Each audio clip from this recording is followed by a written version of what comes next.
278 The Mix. We are broadcasting live right here at North Paulding High School for the Wolfpack and the East Paulding Raiders football game. Randy K. Riggs here with J-Man Jones, Double J Jones. What's up, buddy? What do you know about Coach Jones? Well, luckily I know a fair amount. I've known him for 50 years because he's my brother, and he's a motivator. He does well with teaching the kids proper discipline. He also is an incredible guy generating sponsors and funding. He's about a program. I mean, he's not about a team. He's not about a kid. He's not about himself. He's about a program. And I think people here at North have got behind him, and I think he's going to see a lot of support from them. And I think as a group they're going to grow, and they're going to be very successful over the next few years to come. Well, it's been obvious, Jonathan, that he is a good coach. It's not very often. I mean, if you're not a good coach, you're not going to get a football field named after you. That's valid. So, last week we had a coaches show with Don Breedlove, brought up the coaches. He's the county athletic director, brought up the coaches, and we did a little coaches preview. That's, by the way, if you want to see that, it's on paulding.tv. It's on demand, so you can watch it whenever you want. But we were talking a little bit about Coach going back to Kennesaw last week and playing Coach Jones at Coach Jones Stadium. Yeah, it was something kind of surreal for me. I spent all my years over there supporting him at the Kennesaw program, and it was a special occasion when they named the field after him. He started that program up in I want to say 2000, 2001 after leaving South Cobb, he was there for 10 years, and he had a lot of friends, a lot of family over there, and they were real good to him, and he was blessed to have that named after him. But it's kind of odd to be on the visitor sideline and hear him call Scott Jones Stadium over and over again. So it was a little awkward, but it was fun. It was a fun game. I will say that from that now, I thought that North looked very good. They had their moments where they probably could have been a little tighter on defense, but all in all, they won 17-0 in that varsity scrimmage, and their passing attack was there. Korn was a good running back on that, and all in all, I was very impressed with them. I will say that I thought that they played better than I thought they were going to. Yeah, a lot of people are saying that North is going to be the team that's going to surprise some people this year, Jonathan. And speaking of football, let's talk about some 9-year-old East Paulding Raiders. Yeah, that one right there is real close to my heart. I got a great group of kids. We went down earlier this year down to the Centennial Bowl at the Stone Mountain, and we won the recreational division down there, beating Fairburn and Fayette County, and man, my kids were excited. We came back, and we played some tough teams in the Paulding Cup. The 9-year-old division across the board in Paulding County is the strongest division. Every single association has 2 teams, and we actually have 3 at East. And all in all, I'd say that I'm very impressed and looking very forward to my team this year.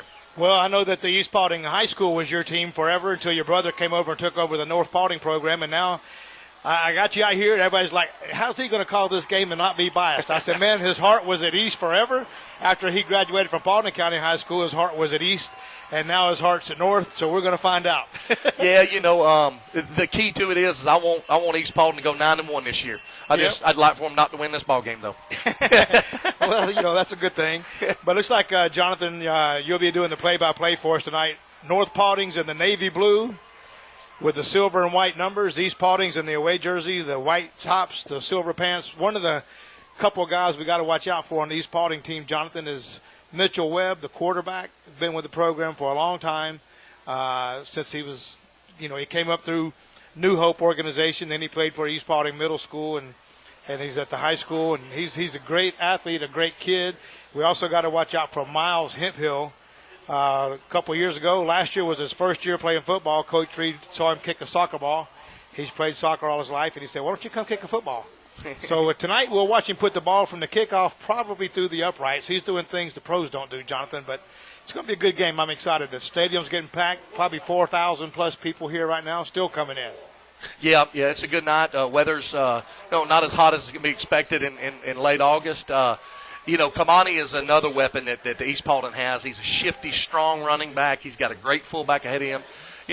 straight up, East has got a lot of weapons, and I know Coach Goddard. I know that it's just not easy to fill the shoes of a Coach Reed. So, I hope that he does do well this season. I hope that, everybody gives him a chance. But when you have somebody like the godfather of Coach Reed, it's tough to follow him up. It really is. Well, they got another good guy. I don't know if you heard of him. I know he played at your park, the East Paulding Raider Rec Program, a kid named Tay Ray. Oh, yeah, Tay Ray. Tay Ray's a sophomore right now, and he's running over people. He's going to fill some shoes of Kamani Thomas when he goes off to college. We know he's going to go somewhere big.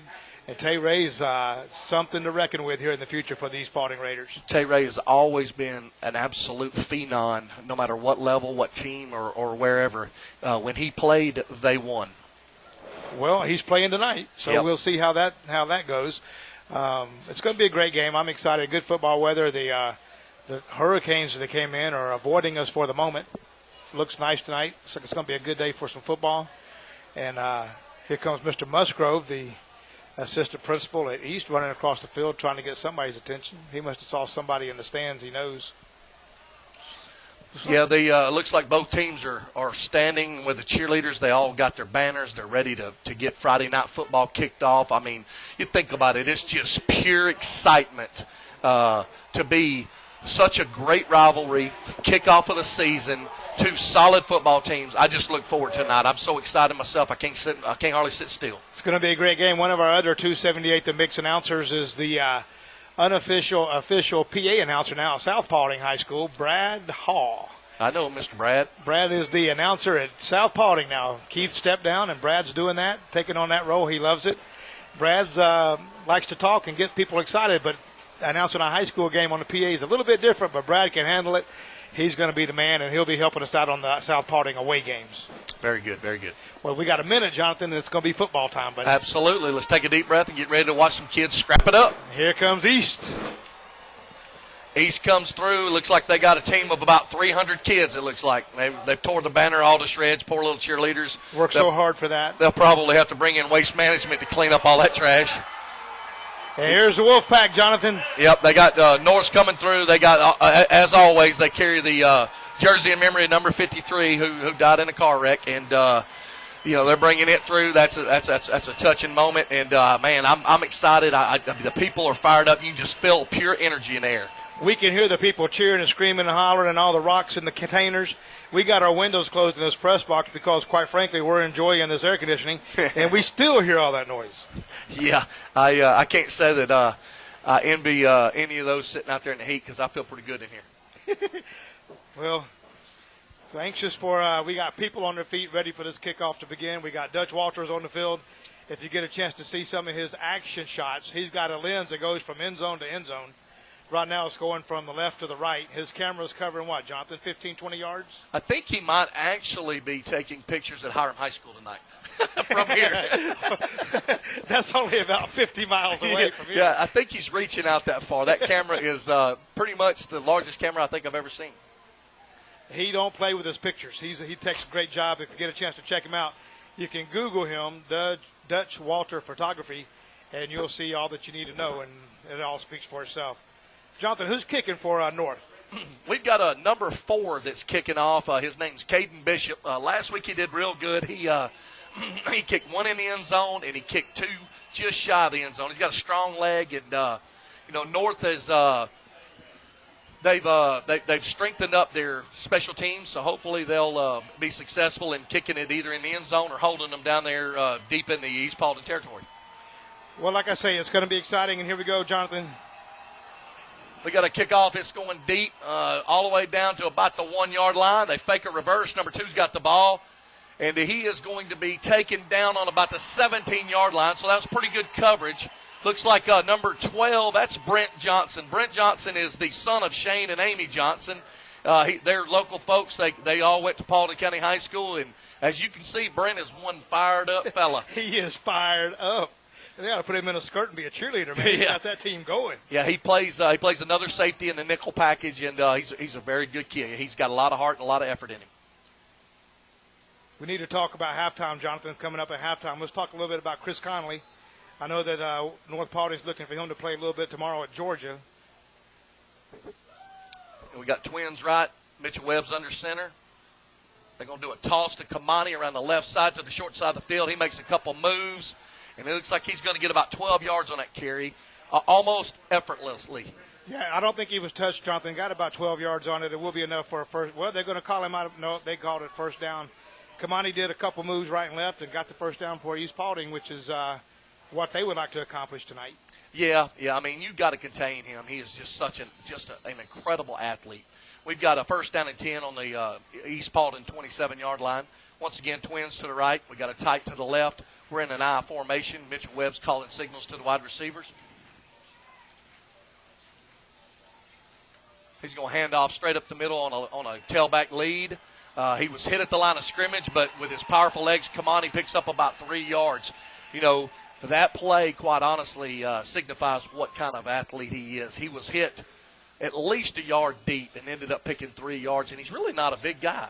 He's not very big at all, but he's a great kid with a big heart, and he knows the game of football and loves the game of football. He's got some colleges looking at him pretty regularly and pretty serious right now, too.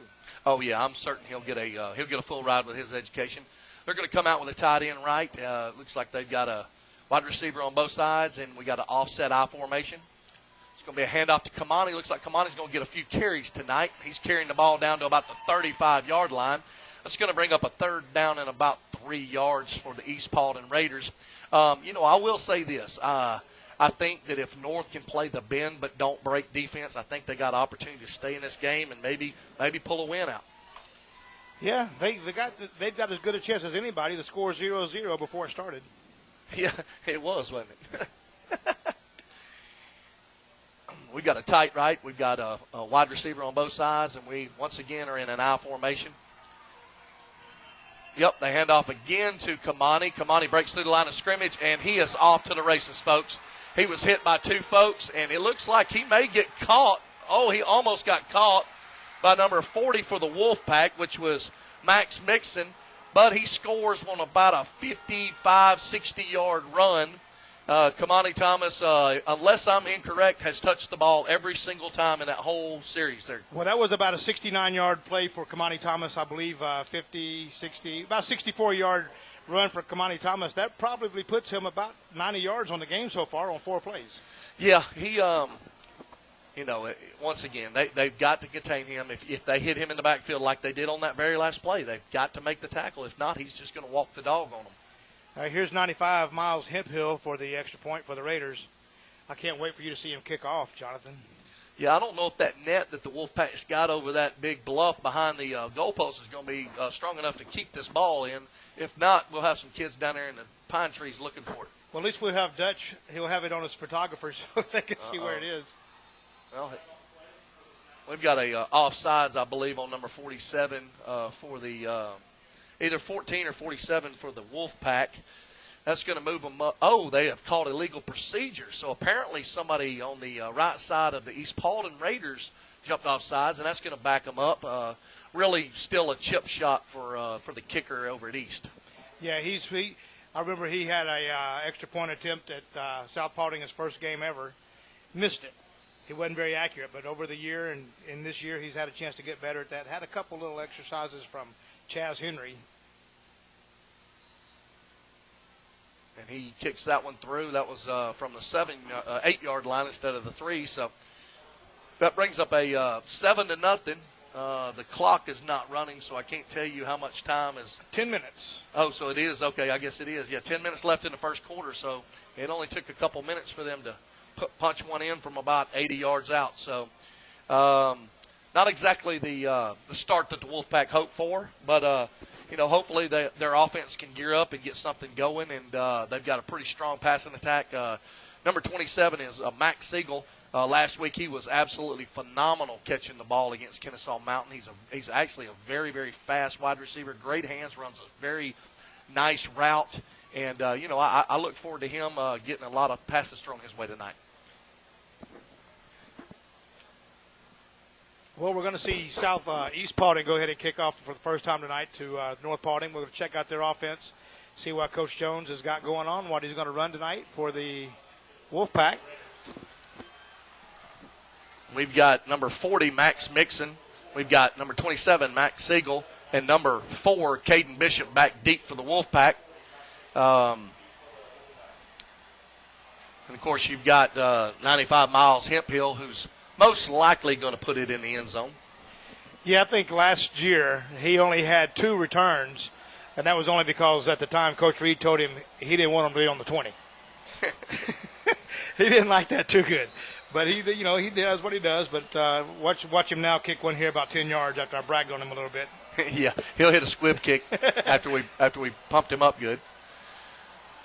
He kicks a squib kick, believe it or not, and it is actually going into the end zone. It went by number 27, Mac Mixon. So after all of that and the squib kick, he is looks like North's going to get the ball on the 20-yard line.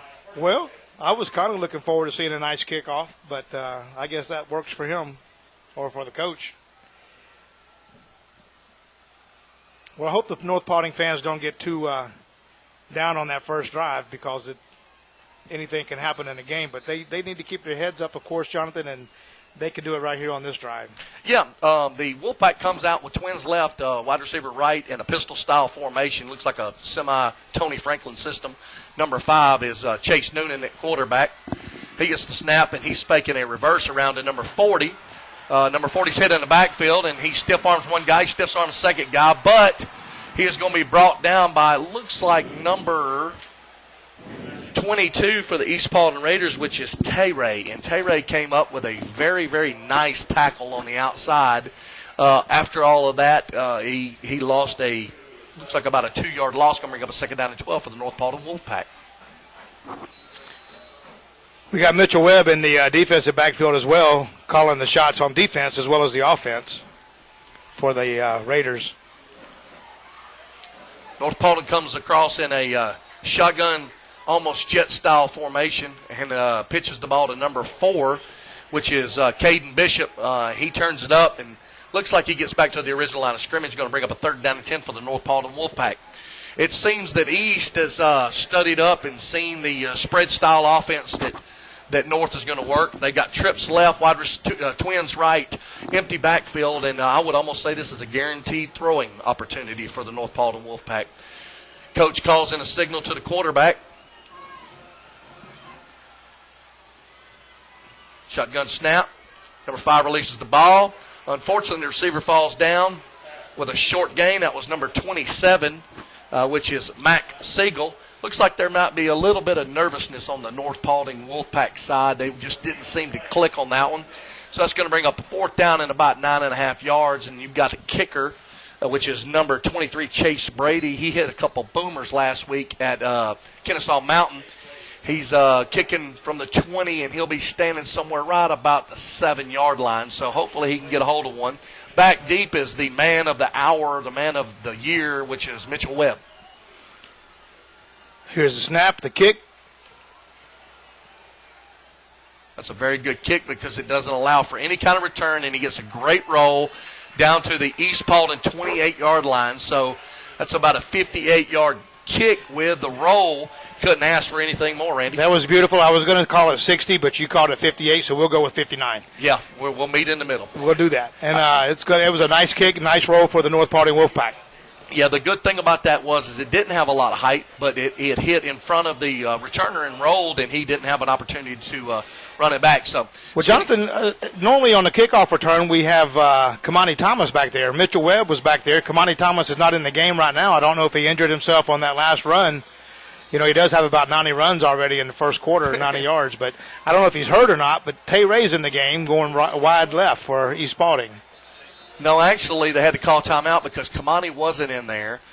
Tay is 22. That was too wide, which is Marcus Gilbert, and apparently East Paulding did not have the proper personnel in the game. You're right, Tay-Ray, though, was supposed to be in there, and he is now entering the game. We have a timeout by the East Paulding Raiders with 7 minutes, 49 seconds to go in the first quarter on their own 28-yard line. Congratulations, by the way. You did pass the test. I was just making sure you were aware of what was going on, and you did a great job, so I'm very proud of you.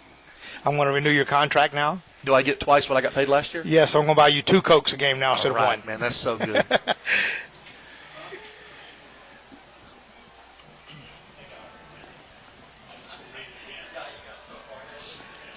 I was down on the field pregame, and I will tell you that this field was in immaculate condition. The painting on the field looks great. Wolfpack symbol in the middle is awesome. Both sides, they've got the Wolfpack paws going to the end zone in both directions. It's just it's very professionally, very classy done setup. They've got the number 53 jersey in the end zone, and of the retired jersey of their former player who passed away. And now after the timeout, we got Tay Ray in here at tailback. So you're right, Randy. They're either Kamani may be cramping or he might have gotten injured in that long run. I didn't notice him to be hurt, but he's not in the ball game. Hand off to Tay Ray. He hits the left side. He bounces it. And it doesn't. He has picked up about 10 yards, and it doesn't look like he's too many steps behind Kamani Thomas. He's not too far behind him at all. I would like to tell you real quick, Jonathan, that the North Paulding Wolfpack 6th, 7th, and 8th grade program has a lot to brag about. They swept East Paulding last Saturday. Yes, that was. They broke some hearts. Yes, sir, they did. And Shane Webb is Mitchell's dad, and he runs that program over there at East, and he does a great job. And to beat them, you have accomplished something because that is a strong program. It is a strong program, and they were stunned and maybe coming out tonight with a little bit of that in their mind. Well, I'm sure it don't sit real well with them. Number 30 gets the ball on a guard trap right up the middle, and he breaks away. Looks like he's going to get down to the North Pack 33-yard line. That was nothing more than just a simple guard trap. That's number 30, Kyler Neal. Kyler Neal was a great receiver out of fullback last year. Ran the ball great lead blocker, and he's back, and it looks like he's might have picked up a step in his speed, too, because he hit that hole and pretty much outran most of the North Paulding Wolfpack. That was about a 38-yard run, and Kyler Neal broke his elbow at the last baseball game last year, I believe, and he hasn't had his cast off very long, so he probably hasn't been able to eat good or work out. They're in an I formation. I've got a wide receiver on both sides. Tay Ray's back deep. He does a counter move, and he hits the right side. He breaks one tackle. He breaks two tackles, and he gets down to about the 27-yard line. So Tay Ray is really he hasn't skipped a beat with the absence of Kamani. So that's something that you got to be proud of when your second string is almost as good, if not the same as your first string, and he's a 10th grader. Well, we do have the score in. Mickey Skelton, school board member in Paulding County, is keeping an eye on things for us. South Paulding High School 0, Rome 7, 8.5 minutes in the first quarter. South Paulding 3 plays in, had to punt. They got it blocked. Rome scored on the first play of their game, of their possession, and South Paulding has 4 and out again the second time around. I think Rome's going to be pretty strong this year, from what I hear. We got Tay Ray going off the left side, and North Paulding did pretty well on that one. They hit him just past the line of scrimmage, but I believe Tay Ray's going to get a first down on this one, and that's going to be a first down and 10 for the East Paulding Raiders on the Wolfpack 21. Well, Tay Ray and Kamani Thomas, you can't go wrong with that trio. That duo. That's kind of like Batman and Robin. And you're talking about one's fast and the other's faster. Lionel Ross and Diana. Yeah. Lionel Richie and Diana Ross. Yeah. Kenny and Dolly, huh? Cake and ice cream. Oh, that's a great play. Oh, my goodness. Did you see that? He's a beast. Kyler Neal literally just ran slap over somebody on the Wolfpack to pick up another 3 or 4 yards and a first down on the North Paulding, looks like 13-yard line. That was a brutal hit that Kyler Neal did. He broke through the line of scrimmage on another guard trap, lowered his shoulder, and unfortunately punished one of them Wolfpacks for trying to take him down. I can't understand. I would not want to be on the field and see Kyler Neal running at me. No. The kid is huge. Yeah. And he's a tank, and he loves to hit. It looks like he's very happy with the opportunity to hit somebody. So Tay Ray's going to get the ball straight up the middle, led by Kyler Neal. Very good tackle. Speaking of a good hit, number 1. Yeah, that was a nice tackle. That was number 42 and number 1, which is Jace White, and number 42, Mitchell Kinney. They hit him hard, but unfortunately, Tay Ray gets down to about the 4-yard line, and that brings up a second down and goal from the 4 for the East Paulding Raiders, and it's going to be tough to keep that offense out of the end zone with 3 more opportunities. Well, it looks like Tay Ray's got a little bit of a limp going on. I don't know that he appreciated that hit too much because it pretty much laid him down. Yeah, he took a face mask to his left hip, so I'm sure it left a little stinger. We got a pitch to him though, and he cuts it in, cuts it out, and the guy is just an athlete. He takes it in from 4 yards. Tay Ray. That's going to make it a 13-0 ball game with 4 minutes 47 seconds to go in the first quarter. So it has been an East Paulding only night tonight. Their offense is clicking, looks like at all cylinders, and even when they lost their star tailback, they've got a 10th grader that stepped in and pretty much walked the dog down here as well. So got a lot of speed. They've got a lot of great blocking up front, big, strong line. Number 95, Hemphill, is preparing for the extra point. And it's up and good, making it 14-0 with 4 minutes and 47 seconds to go in the game. I know that this is Coach Jones' debut and not exactly what he wanted to see out the gate, but, you know, it's tough when you open up against East Paulding. That's a solid football team that's got a lot of great athletes, and it's just tough. It's tough to control and keep them at bay. Well, as I mentioned earlier, Jonathan, Don Breedlove, the county athletic director, brought some coaches up, and they talked about the preseason football, what to expect. And out of 5 high school coaches, 4 of them said that the best team in the county is East Paulding. They know that. They're powerful. They've been around a long time. They got some great kids. The only coach that didn't say they were the best in the county is Chuck Goddard, and I'm not sure that he realizes what he's got yet. Well, yeah, I mean, I'm sure right now he's probably licking them chops, pretty happy. He's got a lot of pressure on him. He's got a big legacy to fulfill, and man, he's on his way to looks to be a good season with the East Paulding Raiders. They have a lot of depth, a lot of strength, a lot of size, a lot of speed. Quite honestly, just all-around talent. And there's 3 other schools tonight that's glad that East Paulding is here. yeah. South, North, and Hiram and Paulding, they're battling elsewhere and probably pretty thankful about it. But this North Paulding team, though, Jonathan, looks pretty sharp. I mean, they don't have anything really to hold their heads down about yet. East has got 2 good running backs. It looks like one of them may not be coming back in. I don't know, but he's out of the game for now. Yeah, I've looked over on the sideline, and he's sitting on the bench. He's drinking some water, but there's nobody looking at him, tending to him, and it may be perhaps that they're saving him for later on. I don't know what the intent is. That one's kicked about 3 yards deep in the end zone, so that'll be a touchback. Hemphill got all of that one, and number 4 for North Paulding, Caden Bishop caught it. So that's going to give North their second opportunity with their offense from their own 20-yard line.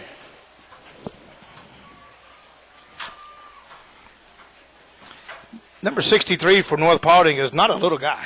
No. 63 is Cooper Corley. I know his parents, David, and that kid has always been, believe it or not, a great athlete, great in baseball, obviously a huge, strong kid, and playing center. And, I mean, he looks like the man in charge up there.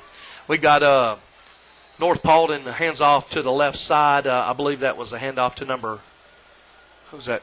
Number 40. He's going to come out and get a breather, though. 46, maybe. Number 46, yeah. He ran real good last week. I think he's a younger kid. His last name's Mays, and I can't hardly pronounce his first. I believe it's Message. Well, you could call him Mr. Yeah, I'll call him Mr. Mays. We've got a illegal procedure or possibly a illegal formation, so we have a dead ball foul against North Paulding Wolfpack on a 2nd down and 8 call. Referee hasn't made his exact. Oh, it's a defensive encroachment. So that's going to make, instead of a 2nd down and 8 for the Wolfpack, it's going to be now about a 2nd down and 3. And that's going to significantly help them get out of their hole and possibly get a little bit of a drive going on. Number 4 is out of the ball game, and number 46 is back in the ball game. So North's going to get another opportunity at their 2nd down with a little closer to the chains.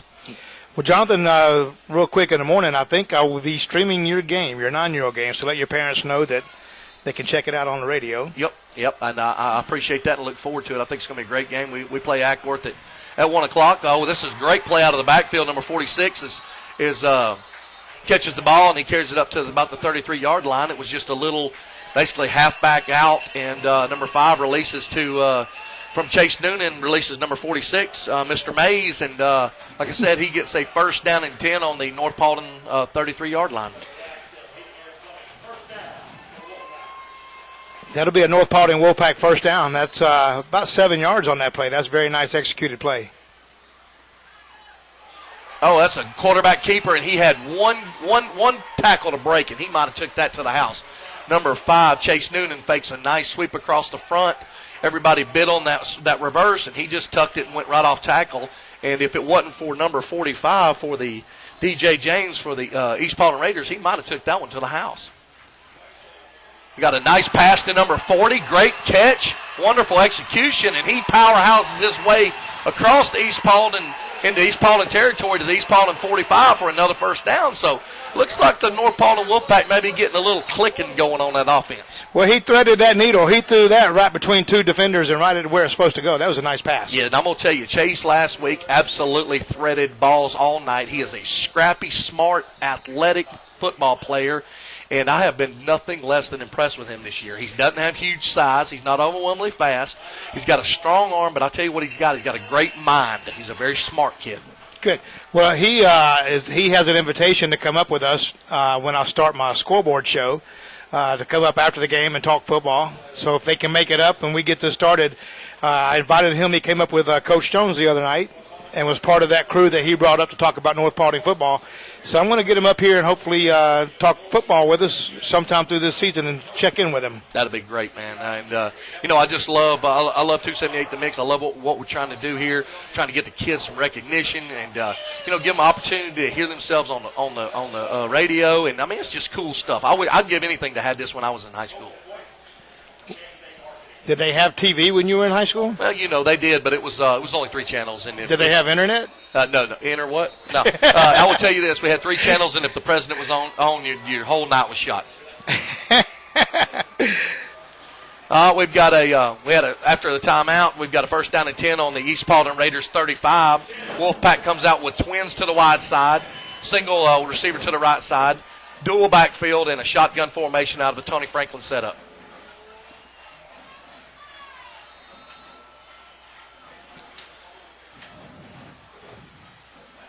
We've got another fake sweep to the right, quarterback up the middle for a pickup of about 3 or 4 yards.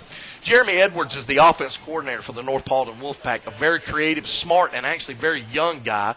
He's taught me actually a lot that I'm using this year for my 9-year-old team, and he's creative. If he sees a weakness, he will attack that weakness like nobody else.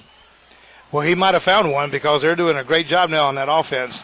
Did you see the velocity of the football? He just threw that football at least 80 miles an hour. Number 4 made an incredible catch. That's Caden Bishop. But Chase Noonan fired that ball in. He picks up another 4 or 5 yards. Looks like it's going to bring up about a 3rd down and maybe 1.5 yards for the Wolfpack. Yeah, that was a nice pass, right on the money, right where it needed to go, and got there quick. That's a great run by Corn. Corn, number 21. That's his nickname. His name's Corn Collins. He goes up and gets about 5 or 6 yards. If I'm not mistaken, that's the first run by Corn, but he is a strong, just looks like a tailback, runs like a tailback, just a very positive attitude, great, respectful, strong kid. And he picks up another North Paulding Wolfpack first down on the East Paulding Raiders 32. Say that one more time. Boy, I got tied up on that one. Corn goes around the left side. He's not going to get anything there. Number 7, Kari Gilmore for the East Paulding Raiders makes that tackle, and I believe he may have actually lost a yard on that, bringing up a 2nd down and 11.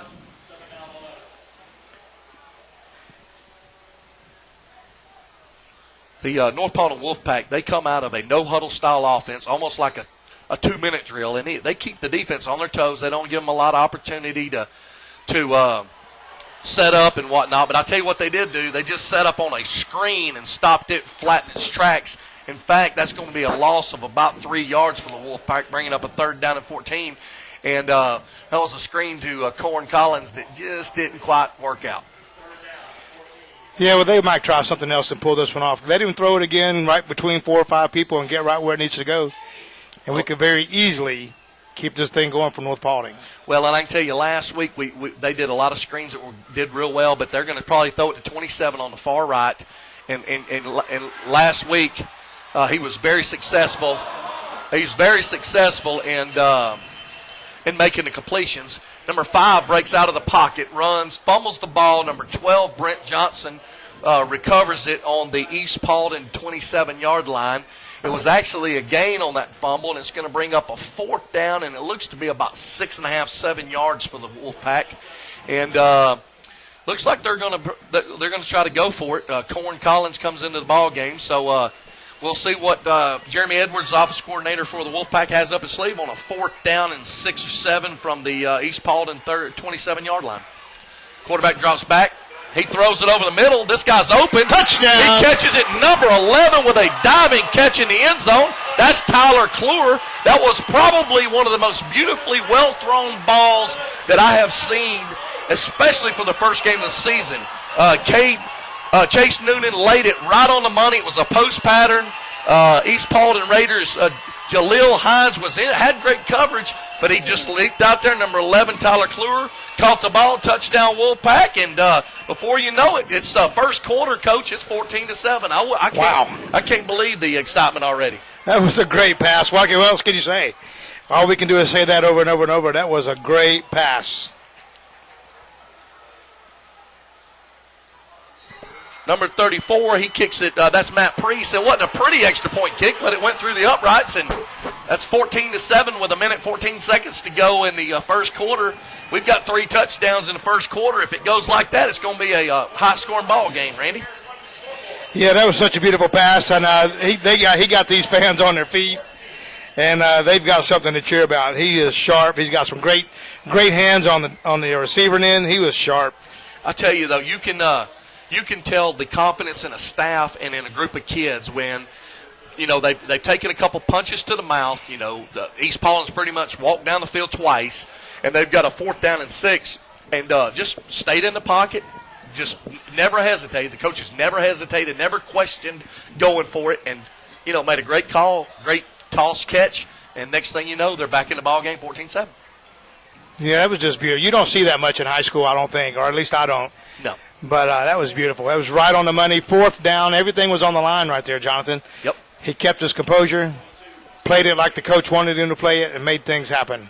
Yep, and last week they did that same play, but they hit 27 on the right side, and I noticed that Mitchell Webb was actually in a double coverage with Tay-Ray on number 27, so they've watched the film. They knew they were going to try to go to him, and, the quarterback recognized it as well. We got number 4, Caden Bishop going to kick off. We've got back deep Tay-Ray, number 22, and number 2, Marcus Gilbert. The ball's going to be caught by Tay-Ray. He's going to hand off to number 2 on a reverse, and it is absolutely, it was snuffed out, and number 2 is broken. He was tackled on about the 7-yard line, and he made it back out to the 20. So number 2, Marcus Gilbert, gets 100% credit for basically keeping his guys out of deep territory. Yeah, that was a nice play, little reverse. Didn't really fake anybody out that much, but when it came down to it, he got about 13 yards out of a busted tackle. Yep. They had him dead to the rights down about the 6-7 yard line, and for the East Paulding Raiders.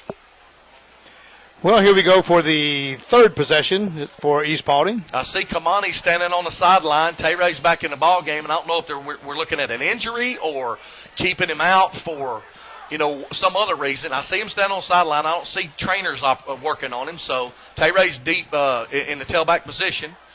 They're going to hand off to Tay-Ray, and they sniffed this one out pretty good. He picks up about 1.5 yards, but looks like we got number 77 and number 46 and number 61. I mean, it was a host of Wolfpack that got in on that action. I believe Michael Barday, number 77, was the first one on that tackle, though. Yeah, it's going to be 2nd down and 8 now for East Paulding. Once again, we've got wide receivers on the right and left in the tailback position, and Kamani is back in the ball game. So, I don't know why he wasn't in the ball game, but he is back in the ball game. He moved, and they didn't call it, and then we have a tip pass, and it was incomplete. I don't know how East Paulding didn't get called for a offsides on that one or a legal procedure, because Kamani did step towards the line of scrimmage, but nevertheless he didn't. It makes up a 3rd down and 8 on the batted down pass, and looks like the Wolfpack might be trying to slow down that Raider engine. Well, they may be, and they're doing a good job at it right now. 3rd down. Last time on 3rd down, it was a 90-yard touchdown run, or not last time, but time before last. But they're slowing things down a little bit, right where they want to be, I believe. Yeah, and we've got a referee. Looks like they're doing a conference over there on the visitor sideline. I'm not 100% sure what that's about, but maybe they did call that illegal procedure or possibly have a sideline infraction. I'm not 100% sure what is going on. Well, 7 seconds into the 2nd quarter, South Paulding, it is now Rome 21, South Paulding 0. Oh, Lord help them. Let's pray for the South Paulding Spartans. They can get out of this one alive. Yeah, my buddy Chandler Burke's playing over there. He's probably not a happy camper. So they did actually call that penalty, I believe, and that's going to back them up 5. The question I have is what was the actual call, though? Because if it was a legal procedure to be second down, nevertheless, it's third down and 13, so it was apparently a dead ball foul of some sort. Oh, it was a sideline infraction. So got Kamani in a single backfield. He gets a fake. Mitchell rolls to the left. He's going to tuck it and run. Looks like he's going to go down. Nice tackle. Number 1 turned him in. Number 14 made an outstanding tackle. That's Tanner Collins. Jace White turned him in, and that's going to bring up a fourth down in a punting situation for the East Paulding Raiders. So North Paulding takes 2 punches to the lips, gets a hold of composure, drives down, gambles, scores, stops them in their own territory, forces a punt. They're back in the ballgame, Randy. Yeah, this is not a bad thing for North Paulding, and they're pumped right now. Jonathan, when you go up against East Paulding, you know you're playing a good team, but when you hold them like this, look at that sideline. North Paulding is pumped. Yeah, the fans are fired up. The parents are fired up. I mean, I think deep in the hearts, the referees are fired up. And I'm excited to see this support. It's a great thing. We got a timeout on field. It's a fourth down and about 6 yards for the East Paulding Raiders. I can only assume they're going to punt since they're on their own 23-yard line. It's the end of the quarter. That's what's going on. I'm sorry. I should be more attentive. So we got the end of the quarter. We're going to flip sides and get ready probably for an East Paulding punt. Well, it was a nice first half, Jonathan. Most people thought when it got to be 14-0 that it was going to continue like that. I think North Paulding had a different plan. Yeah, I'm honestly glad to see they're resilient and they've got a lot of pride and they're just not going to lay down once they get punched. And that shows the character of a good team with a lot of opportunity and a good future ahead of them. If they laid down and just let East have their way with them, it would have been a bad thing. But man, they're scrappers. They're fighting. They're in this thing tooth and nail, and I haven't seen one of them lay their head down. In fact, I think if anything, it motivated them. Well, the thing also, Jonathan, is when you see the quarterback make a pass like he made to put North Paulding on the board, you just earned a lot of respect from a defense. Oh, absolutely. Yes, and the defense coordinator. You've got number 99, Esteban Ayala, who is back to punt to the Wolfpack. They've got 2 guys back. I can't see their numbers right now, but I believe one might be number 27. Looks like number 4. Number 4, okay, that's going to be Caden Bishop. And you 26. got number 26. He catches it on his own, looks like about 38, and he takes it out to about the 43-44 and takes a heck of a hit by number 48, Romaine Gooden. Nevertheless, almost gets close to midfield, and that's going to be the third offensive possession for the North Paulding Wolfpack, and more importantly, a stop for East Paulding, and now maybe the momentum is in the favor of the Wolfpack. Well, we got plenty of time. We got 11 minutes and 47 seconds before the halftime. And if they come out and play this series like they ended the last series, they got to be so proud of themselves. These fans will go crazy. There's an option to. Yep, we got the quarterback going up the middle. He goes across midfield, picks up about, I don't want to say, they gave it to him. 10 yards. That's a first down. And, I think Jeremy Edwards might be seeing something in the middle that quarterback delay is working like a charm. Well, he got about 9 yards, 2 feet, and 11 inches on that one. So it's going to be second down and an inch. Yeah, second down. Well, that can be almost worse for the defense sometimes because they can gamble a little bit on the second down, try to toss one downfield, and then they know they've only got inches to get a first down. They're going to hand off to Big Corn. Oh, he pulled from Corn. Oh, what an extra effort by the quarterback, and I'm almost certain he got a first down. I know he tricked me out. Yep, number 5. I thought he handed off to Corn Collins. Instead, Chase Noonan fakes, keeps the ball, runs off the right side, and with that extra effort, he did get the first down. He got the first down, Jonathan, but they had 3 big linemen that he faked out too. They all had the first guy wrapped up. Absolutely, man. We've got 4 receivers to the right side of the field, Randy. I mean, this is definitely a stacked offensive setup. And unless I'm mistaken, I only see 3 defenders on that side. So if math serves me well, North Pack's got an opportunity here.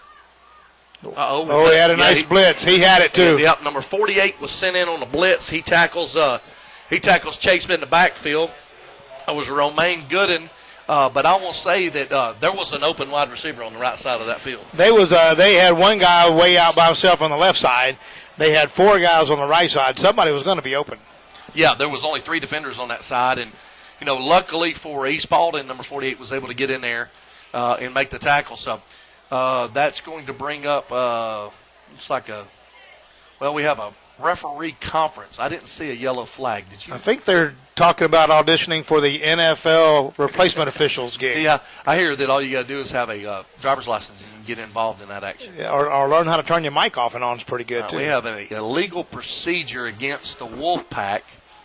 I swear I did not see I did not see it either. I didn't see a flag. They've got the ball spotted about 5 or 6 yards deep. So I'm not sure if this is going to be a dead ball, second down. So it's a decline penalty. It's going to bring second down after the sack, and it looks like about a 2nd and 17 for the Wolfpack from their 47-yard line. So somewhat confusing, but we've got twins right, twins left.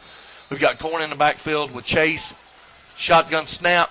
Chase rolls to the right. Oh, he hands off underneath to Corn. He takes one huge hit.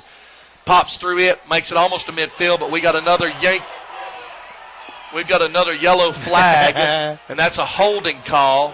And the people over here in the Wolfpack Stadium are going crazy about Did you something. see what happened? I did not see it. It looks like number 60 for North Paulding. I don't have a roster, so I'm just going to call numbers for you. Number 30, I believe it was 55 for East is going off to rest. They had a couple words. At 55 gave him a nice shove. While everybody was looking that way, he got by with something. Okay, that's 60's Madison Ashworth for the North Paulding Wolfpack. And I know his daddy, and he ain't going to get pushed around too much. No, and Dylan Coleman, 55 for East Paulding, looked like they had a little altercation, apparently. They had a gentleman's quarrel. We have I'm not sure where they're going to spot the ball. It looks like it's going to be 3rd down and about 15, I guess. 3rd and 15, that sounds good. And we got 4 receivers right, 1 to the left, shotgun setup. Coach calls an audible. Everybody stops, listens to what's going on, and he's going to run the same play he was going to run earlier, so we'll see how that turned out. He just tosses number 4. He's got blockers all over the place, but he gets knocked out of bounds on about the East Paulding 47. So he did pick up about 7, but not a first down. That's going to bring up a 4th down and about 7 or 8 yards. But we have apparently a penalty. We've got a penalty. Looks like number 48 might have. We have a late flag way in the backfield. I'm not sure what that call was unless it was roughing the passer. I think he's calling something else that happened. Maybe unsportsmanlike. Yeah, it's going to go against East, of course, but I bet Mr. Goddard over there at East is a little bit disappointed because that's 2 infractions.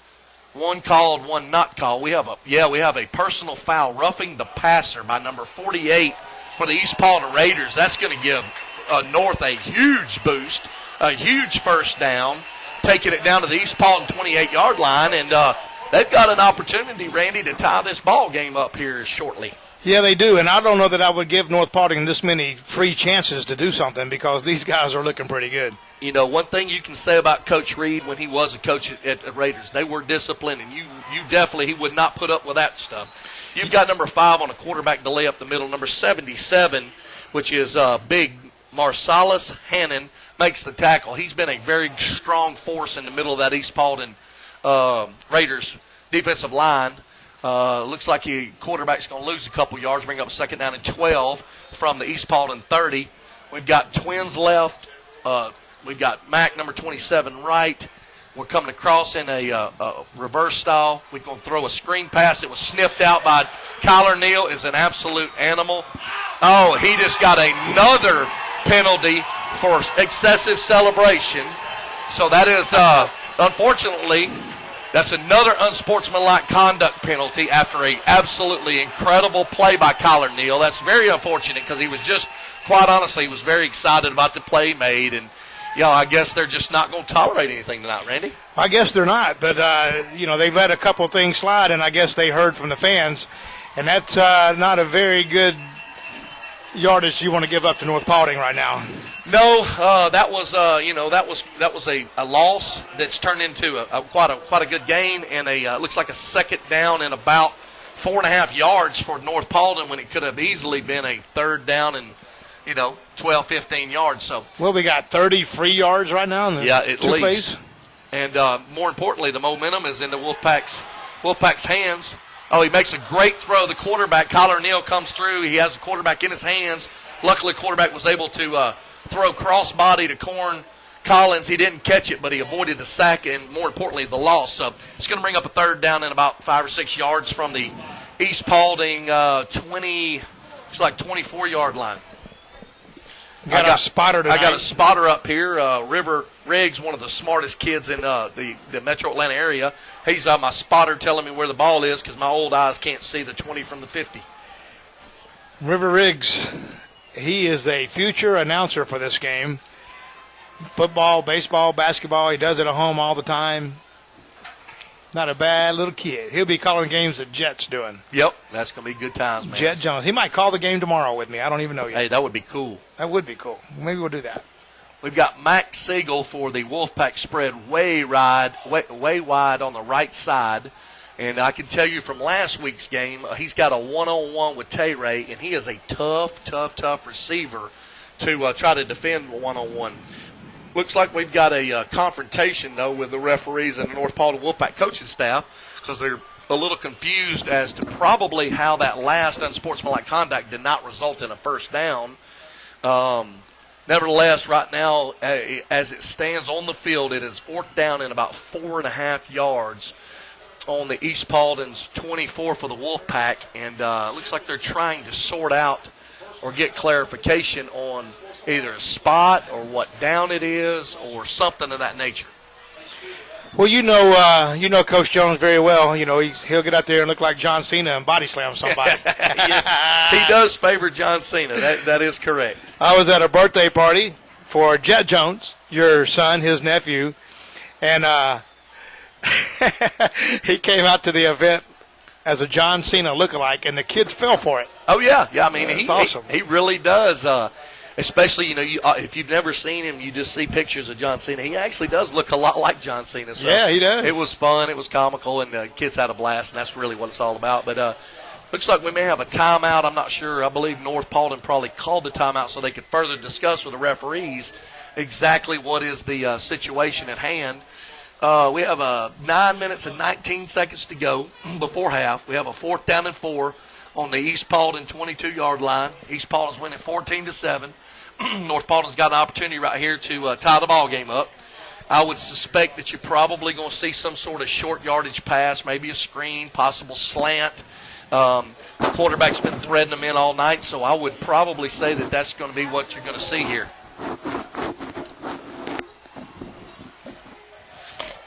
I sent Mickey Skelton a message, Jonathan, to ask him to keep an eye out for a player at South Paulding who could be in the mix for a player of the week. Yep. And so far he's nominating the Water Boy. He said so far it's the Water Boy. Well, Water Boy works hard too. All right, after the break, we've got twins left. We've got Mac Siegel all alone, one-on-one with Tay Ray over on the right. North Paulding coaches are still having a conversation with the referees. It's still 4th down and 4 on the field. I think probably the Wolfpack staff doesn't agree with what the refs have on the field. Wolfpack team is looking for a call, and we're going to go for it here on the East Paulding Raiders 22-yard line with a 4th and 4 for the Wolfpack. Formations changed. We've got four receivers spread left. We've got Mac Siegel spread right. And it appears that we're still looking for the referee to call the play live. We have a double coverage now. They brought the safety over to help with Mac Siegel, so they obviously seen the films from last week. Mac was a force to be reckoned with by himself. Shotgun snap to number 5. Coach calls an audible prior to the snap. Everybody stops, looks up, listens, signals called in. Number 5 calls the cadence. Shotgun snap, he throws to 4. 4 is going to cut it upfield. He is going to get a first down. That is nothing short of the old Champ Bailey football play that the Georgia Bulldogs literally beat many teams with years. Just a bubble screen to the outside, 3 blockers. Number 4 gets the ball. That's Caden Bishop. He knows he's got to get 4 yards. He gets 5 yards. You got first down and 10 for the North Paulding. You got trips right. they're going to put the defense on their heels. You've got a handoff to Korn. He goes around the left side.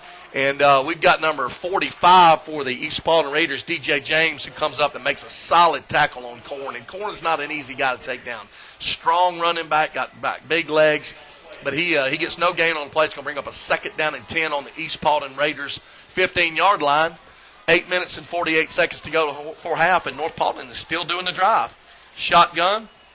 Got a great throw, but it was tipped at the line of scrimmage. The ball was intended for number 11, Tyler Kluwer. And I believe that number 30, Kyler Neal, might have got his hand on that ball. Wow. South Paulding's having a bad night, too, tonight. Jonathan just says that they've had a flag fest going on right now. Offsides, 5 pass attempts. Feet needs to be off except for 145 yards pass that he's got going on there tonight. So the Wolfpack drops back deep for a pass. He throws it over the middle. Oh, he overthrew Mac Siegel just barely in the back of the end zone. So it looked like it was almost the same pass route that Bishop caught earlier for a touchdown. It's going to bring up a 4th down and 10 for the Wolfpack on the East Paulding Raiders 16, 17-yard line. It does not look like they have any desire to try a 36-yard field goal, so they're going to have twins right. They've got a single receiver left, 2 guys in the backfield. I would suspect it's going to be a screen-style play. We're rolling to the right. He throws a great pass, and it's just out of the hands. I mean, we're talking inches out of the hands of number 40, which is Max Mixon. And that's going to mean that the North Paulding Wolfpack turns the ball over on the 15-yard line of the East Paulding Raiders, and that is that's tough. But you know what? That was a gamble. It almost paid off. It paid off last time. He missed that by, a yard? Yeah, he barely missed that. He was stretched out more than somebody stretches in the morning when they first wake up. Yeah, he was all out there. He did all he could do to catch that ball, and, it was a tough call. Tough play right there. So you've got the East Paulding breaks the huddle. They've got a Kamani deep or at tailback, Tyler Neal at fullback. You got Mitchell Webb under center. You got a wide receiver on both sides. I would suspect that they hit Kyler Neal up the middle. Once again on that guard trap, which has worked like to perfection all night. He picks up 7 or 8 yards, taking it up to about the East Paulding 24-yard line. And it's going to bring up a 2nd down for the East Paulding Raiders. It was a nice play by Kyler. He's such a strong kid. Yeah, he hits the hole fast. He's got strong legs. He's a winner. We watched him over the years, and all he really wants to do is win.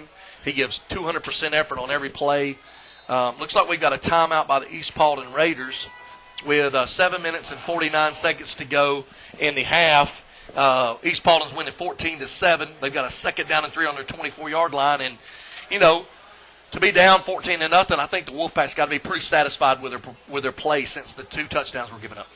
Yeah, I think they don't have anything to be ashamed of, and they should be pretty proud of themselves. I think that anybody else in the county, this might be a much wider score than what it is right now playing against the East Paulding Raiders. Yeah, absolutely. Looks like if the totals are correct, that might be East Paulding's last time out of the half. I'm not 100% sure, but the board shows 0.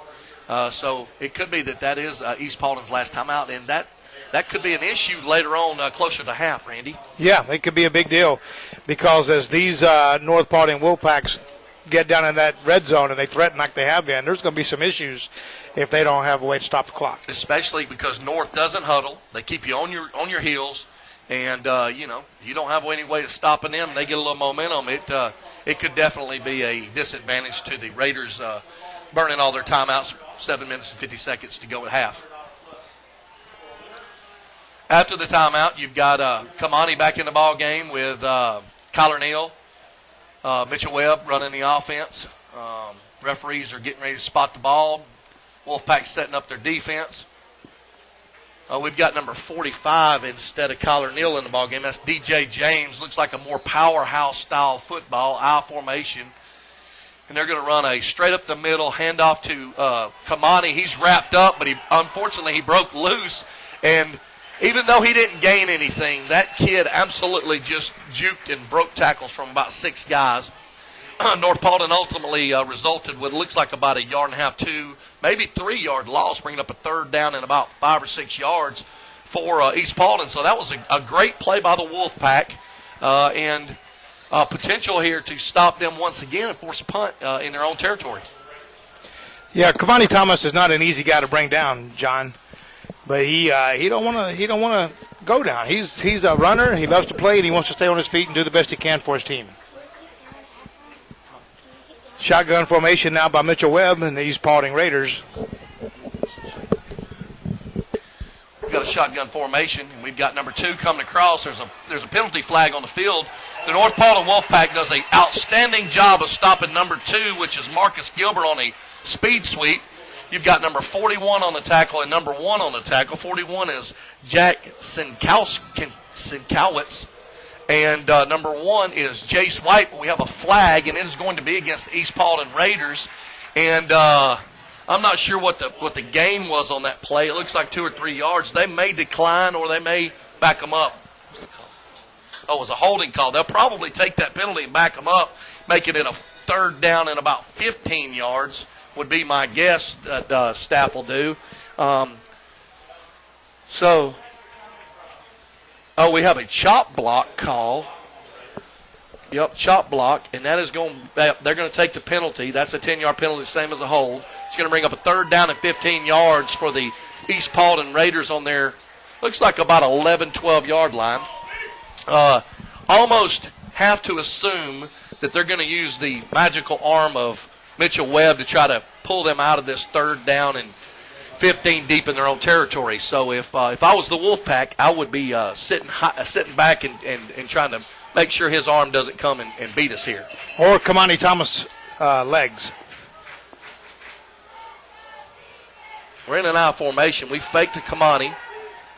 Toss to number 2. He makes a great move, but then fumbles the ball. North Paulding picks up the ball or falls on the ball. That's number 66 on the recovery, which is number 66 is Taylor Jones. So what an incredibly lucky turnover for the Raiders, for the Wolfpack to get on the East Paulding 19. That gives them a fresh set of downs. Over 6 minutes, 24 seconds to go to half. 2 timeouts. Just a great opportunity for the Wolfpack to tie this ball game before halftime, Randy. Yeah, it's going to be a great thing if they can do that. They would leave here feeling like something's happened that's never happened before. Yes. Is to hold East Paulding to this kind of a game going into halftime. Absolutely. They got 4 downs to do this and 6 minutes to get it done. And if they get the first down, they can turn it into 8 downs, but they can do this. Quarterback delay again. He's hit up at the front of the line by number 32, bounces off him. Number 45 finally makes the tackle, but that's after a pickup of, it looks like, about 5 yards. So, Chase Noonan has had extreme success with just a quarterback draw, and I'm not sure if it's the blocking scheme or the linebackers overreading or what it is, but it's working. We've got trips, or actually 4 receivers right, 1 receiver left. Quarterback calls a cadence from the sideline, or the coach calls a cadence to the quarterback from the sideline. We have a quick toss to the right, almost picked and taken to the house by number 24, Lorenz Suttles, and that would have been extremely ugly, extremely quick. You got to be careful going to the well too many times against a team like the East Paulding Raiders. Well, Lorenz Suttles is a heck of a ball player anyway, so you got to be real careful when you do that against him, and all he needs is a slight opportunity, which so far they haven't been able to do that, but a slight opportunity, he's going to take it. Yeah, he broke on that ball with perfection, hit him in the hands, and thankful for the Wolfpack, he dropped it. We've got a single receiver right, twins left, Corns in the backfield with Chase. Got a shotgun snap. He's going to drop back pass, 3-step drop. He's going to throw the screen. It's picked off by number 48, who is tackled quickly. The ball's fumbled, and unless I'm incorrect, I believe the North Paulding Wolfpack threw an interception and then recovered the fumble. Let's see what the call you are is. correct, Jonathan. That's what I saw as well. They didn't rule it an interception and a fumble. They just ruled it as 4th down. I'm not sure how they possibly could have done that. This is going to absolutely first down. There you go. Okay, I was about to say, the referees are about to get an earful on this one. So, everything's going right for the Wolfpack. Nothing's going right for the Raiders, and it's given an opportunity now for the Raiders, for the Wolfpack to get another fresh set of downs. 2 timeouts remaining. 5 minutes, 25 seconds to go before half. We've got twins left. Max Siegel right. Chase is at shotgun. We've got a speed sweep opportunity. He pitches it to the inside. Number 4 breaks 2-3 tackles. Oh, he's still going. He gets down to about the 8-yard line. He was hit in the backfield. Broke through 3 tackles. Not a huge kid, Caden Bishop, but you know he did what he had to do. Gets down to the 8-yard line, and that looks like a pickup, Randy, of about 7 yards. So it's going to bring up a second down and 3 or 4 for the Wolfpack inside the Raiders' 10-yard line. We've got trips right, single receiver left, Corn Collins in the backfield with Chase Noonan. Shotgun snap. We've got a penalty, though, right out the gate. So we either have an illegal formation or 12 guys on the field or a defensive encroachment. I think it's going to be a defensive encroachment. If that's the case, we're looking at a first down and goal for the North Paulding Wolfpack. And as I said, things are going good for the Wolfpack and not so good for the Raiders. Well, that's what they wanted to come in here and hope to accomplish, is to set something up from the beginning as far as the Raiders go to dominate this game. And they did the first 4 plays, and after that, it's not been a very good domination. I'm going to tell you, the Raiders have been extremely sloppy since the 2 touchdowns they've scored. A lot of penalties, a lot of mental mistakes. It looks like some lack of discipline, especially on the defensive side of the ball. Well, you didn't see that a lot last year with the Raiders. No, you did not. The quarterback should have kept that one, but he didn't. Corn just ran over 2 or 3 guys who hit him at the line of scrimmage and took that ball to the house for a touchdown. I mean, he absolutely laid the waylay. Number 55 for the Raiders is still shaking up on the field. That's Dylan Coleman. And I'm going to be straight with you when I say this. Corn single-handedly scored that touchdown. Yeah, he did, and it's 14-13 right now with 5 minutes left in the second quarter. What a play by Corn and the North Paulding Wolfpack. Yep, and, they have an opportunity right here to kick the extra point, tie it up. It kicks up. It's good. That's 14-14. So you're down 14-0 in the first quarter to what is, if I'm not mistaken, top 10 ranked East Paulding Raiders. And you've come back with some of their mistakes, but that's football. You've tied the ball game. The stands have erupted. Everybody's fired up. Opportunity to be what could this be considered an upset of the year? It could very well be, because East Paulding has gone very well into the season every year. And a lot of people on those sidelines over there are quiet, looking at everybody like they're a closed Waffle House. But come on, man. I love that, man. They closed Waffle House. They're looking like, huh? No matter what, it's an exciting game. Last year wasn't so exciting. I would rather see a war with a victor than a slaughter with a victor. Yep. And, there's no doubt. Let me write that down. But it's been a great ball game thus far. There's been some miscues and some mistakes and, quite honestly, some bad luck for the East Paulding Raiders. But, number 1 for the Raiders is out there clapping. That's Jaleel Hines. He's trying to keep his team head up and motivated in the game. You got number 4, Caden Bishop, getting ready to kick off. You got back deep, number 2, Marcus Gilbert for the East Paulding Raiders, and Tay-Ray, number 22. So we'll see how the kick goes. He gets a good leg on it. It's not going to make it in the end zone. Tay-Ray catches on about the 5. He hands off in a reverse to number 2. Once again, not fooling anybody. Number 2 runs the ball very hard, but it's taken down by number 12, and that's Brent Johnson. And looks like 27, Matt Siegel, on the East Paulding Raiders' 24-yard line. So East Paulding's had some penalties. They've had some mistakes. They've burned all their timeouts. They got 5 minutes to go in half of the tie ball game. And to say that the momentum is on the Wolfpack side is probably an understatement at this point, Randy. That's a very good understatement, too, Jonathan. They've had an interception, which they dropped and fumbled and turned it right back over to North Paulding. They've had a fumble that North Paulding got. North Paulding is here to play football. Yep, and it doesn't look like East has the focus that they've had in years past. Maybe they can get it together and come away with something. You got Kamani deep in the eye, Kyler Neal at full, Mitchell Webb under center. You got a wide out split on both sides. Hand off to Kamani. He hits the hole, and he is gone. There will be nobody catches this guy. He is that fast and that powerful. And that's going to be a 76-yard touchdown for Kamani Thomas. And in one flash, one handoff, one opportunity, East Paulding takes the lead again. That's somewhere around 180 yards for Kamani Thomas in 2 quarters, or a quarter and a half that he's actually played. Because he's actually only played about 10 plays. You give him a hole like that, and he's taking it. Well, that's the thing. He is an athlete. I will not take a bit away from him on that. But if you give anybody a hole like that, unfortunately, they're going to take it to the house. He's got the wheels, and he did. So we've got Hemphill trying for the extra point. And, I believe that was 11 seconds on that play. We've got an extra point is good, making it 21-14. 4 minutes and 49 seconds, and East Paulding will prepare to kick off to the Wolfpack with another lead before half. So all the work the Wolfpack did was basically broken with one handoff to Kamani Thomas. We're getting a report in a couple seconds from the Paulding County Hiram game. I just got a text from down below, Randy. They have closed the North Paulding gate, and their standing room only. The only room in the stadium is standing room only on East Paulding side. Wow. That many people is at this game. That's probably pushing 4,000, 4 or 5 maybe. Maybe 5,000. I mean, it's definitely, without a shadow of a doubt, going to be the largest attendance probably in the history of this program, and definitely for this season. I mean, there's not going to be a bigger rivalry, bigger game. And I love to see that. I love to see that for both teams. I mean, it shows support. It shows a community behind them. It shows that these people believe in these kids and these programs, these coaches, these the schools in general, just the programs. So we've got number 95, Hemp Hill's preparing to kick off. He kicked a squib kick the last time, but I would imagine he may punt this one deep to the end zone. I think the last time he got actually a touchback. That's right. You're right. The first one he did that little swivel kick and.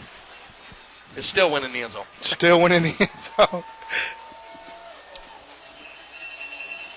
So the ball has fallen over on the 40, so he'll have to go back up there and readjust. We've got Caden Bishop in the center deep. And we've got, if I'm not mistaken, Mac Siegel on the right side. And I believe that's number 40, Mac Mixon on the left side. So you got 3 very talented guys back deep, but I doubt very seriously any of them's going to get an opportunity to do a whole lot with this kicker. All right, after adjusting it, the referees are going to reset the play, and Hemp Hill's going to approach the football. Not an offsides down here, but they did not call it, and it is kicked into the end zone. So Max Siegel catches about 3 yards deep. It's going to be a touchback, and that's going to give the North Paulding Wolfpack first down and 10 from their 20-yard line. 4 minutes and 49 seconds to go before half, down 21-14.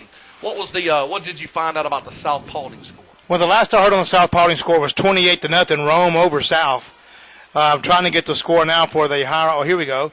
26-0 Hiram with 2 minutes left till halftime. Wow. That's Hiram and Paulding County. I really thought Paulding was going to be able to play with Hiram, but looks like Andy Dorsey's got his guys ready to play, and Paulding might be weak again this year. Well, we hope not, but Andy Dorsey was on the coaches show the other night, and he's very proud of his team, and he thinks that they've got something special this year. Well, Andy's a good coach. He comes from his dad being a great coach. We've got twins left. We're going to throw it out to Korn. He loses his footing and falls down. I believe he's going to lose about 3 yards, and quite honestly, number 24 Suttles was all over that. 48, which is Romaine Gooden. They were all over that, and basically what it was a motion right tailback screen with twins right. They were going to try to set up a little screen blocking, and it just didn't come together. East Paulding stops them, bringing up a second down and about 14 yards for the North Paulding Wolfpack. We got a handoff or a fake actually to number 40 or to number 4, and then it was sniffed out by the East Paulding Raiders, and they tackled the quarterback for another loss, bringing up looks like a third down and about 15. So they've had two back-to-back plays with negative yardage, and it may be possible that East Paulding Raiders have begun to figure out Jeremy Edwards' offensive scheme, and he's going to have to come out with some of that creativity. Right here is where he hit the post last week against Kennesaw Mountain to Max Siegel. He throws a screen play to Korn. Korn comes around the end. He's going to pick up several yards, but I think he's probably going to get just past the original line of scrimmage, pick up about 6 yards. It's going to bring up a 4th down and about 9-8 maybe for the Wolfpack. It's going to force them to have to punt from their own 21-yard line. It's very odd when you have your quarterback deep on a punting situation. The only thing I can figure is their intention is to do a fair catch. Well, but he's not afraid to play football now. Don't get me wrong. No, I don't. But normally, Kamani Thomas is back there, and I can't help but believe that something may have happened. Last year, the first part of the season, Kamani Thomas had a broken toe. And I don't know if something happened where he may have re-injured his toe. Maybe they need to call a tow truck. I'm not sure. I tell you, it didn't look like anything happened to him when he's rushed for 180 yards and about 4 carries. Oh, what we got here now? We got a flag going against East Paulding. This could be a factor, honestly. 4th down and 5 now for North Paulding. It's 4th down. I didn't see the call. It must have been defensive encroachment. Yeah, it was encroachment on the defense. I believe that's the 3rd encroachment by the defense in this one half. East Paulding is not used to penalties. No, that's probably nearing or maybe even exceeding 75 to 90 yards in this one half. Penalties. South Paulding has scored now. It's Rome 28, South Paulding 7. All right, South's gotten on the board. All right, we're still in a punting situation. Ball snapped. No rush by East Paulding. Punt's kicked away. Mitchell Webb calls for a fair catch on his own 41. Makes it. That kick was by number 23, which is Chase Brady. So East Paulding is going to come back out with a fresh set of downs. No timeouts. 3 minutes, 29 seconds before half on their own 41-yard line. The last time they were out, it was a 76-yard scamper by Kamani Thomas for a touchdown on one play. So Kamani is in the ball game. You've got Kyler Neal at fullback. You've got wide receiver right, wide receiver left, Mitchell Webb under center. And if I was a betting man, I would say they're going to hand off to Kamani Thomas. Now maybe Tyler Neal. Kyler Neal. He gets hit by about 9 Wolfpacks and still managed to fumble and spin and jumble and dumble and ends up getting about 6 yards on that carry. He looked like he was doing a Cupid shuffle out there or something. He was going left and right and front and back. And it's about 2nd and about 5 yards, maybe 4.5 for the East Paulding Raiders, and that was a very nice run. It keeps the defense honest, and we got twins right for the East Paulding Raiders. They haven't come out in twins right a whole lot, so I would suspect this may be an opportunity for Mitchell to see what kind of arm strength he's got here. Nope, he's going to hand off to Kamani. Kamani makes a great cut, and he's tackled for a short gain by several of the Wolfpack, number 77, number 40, number 44, number 14.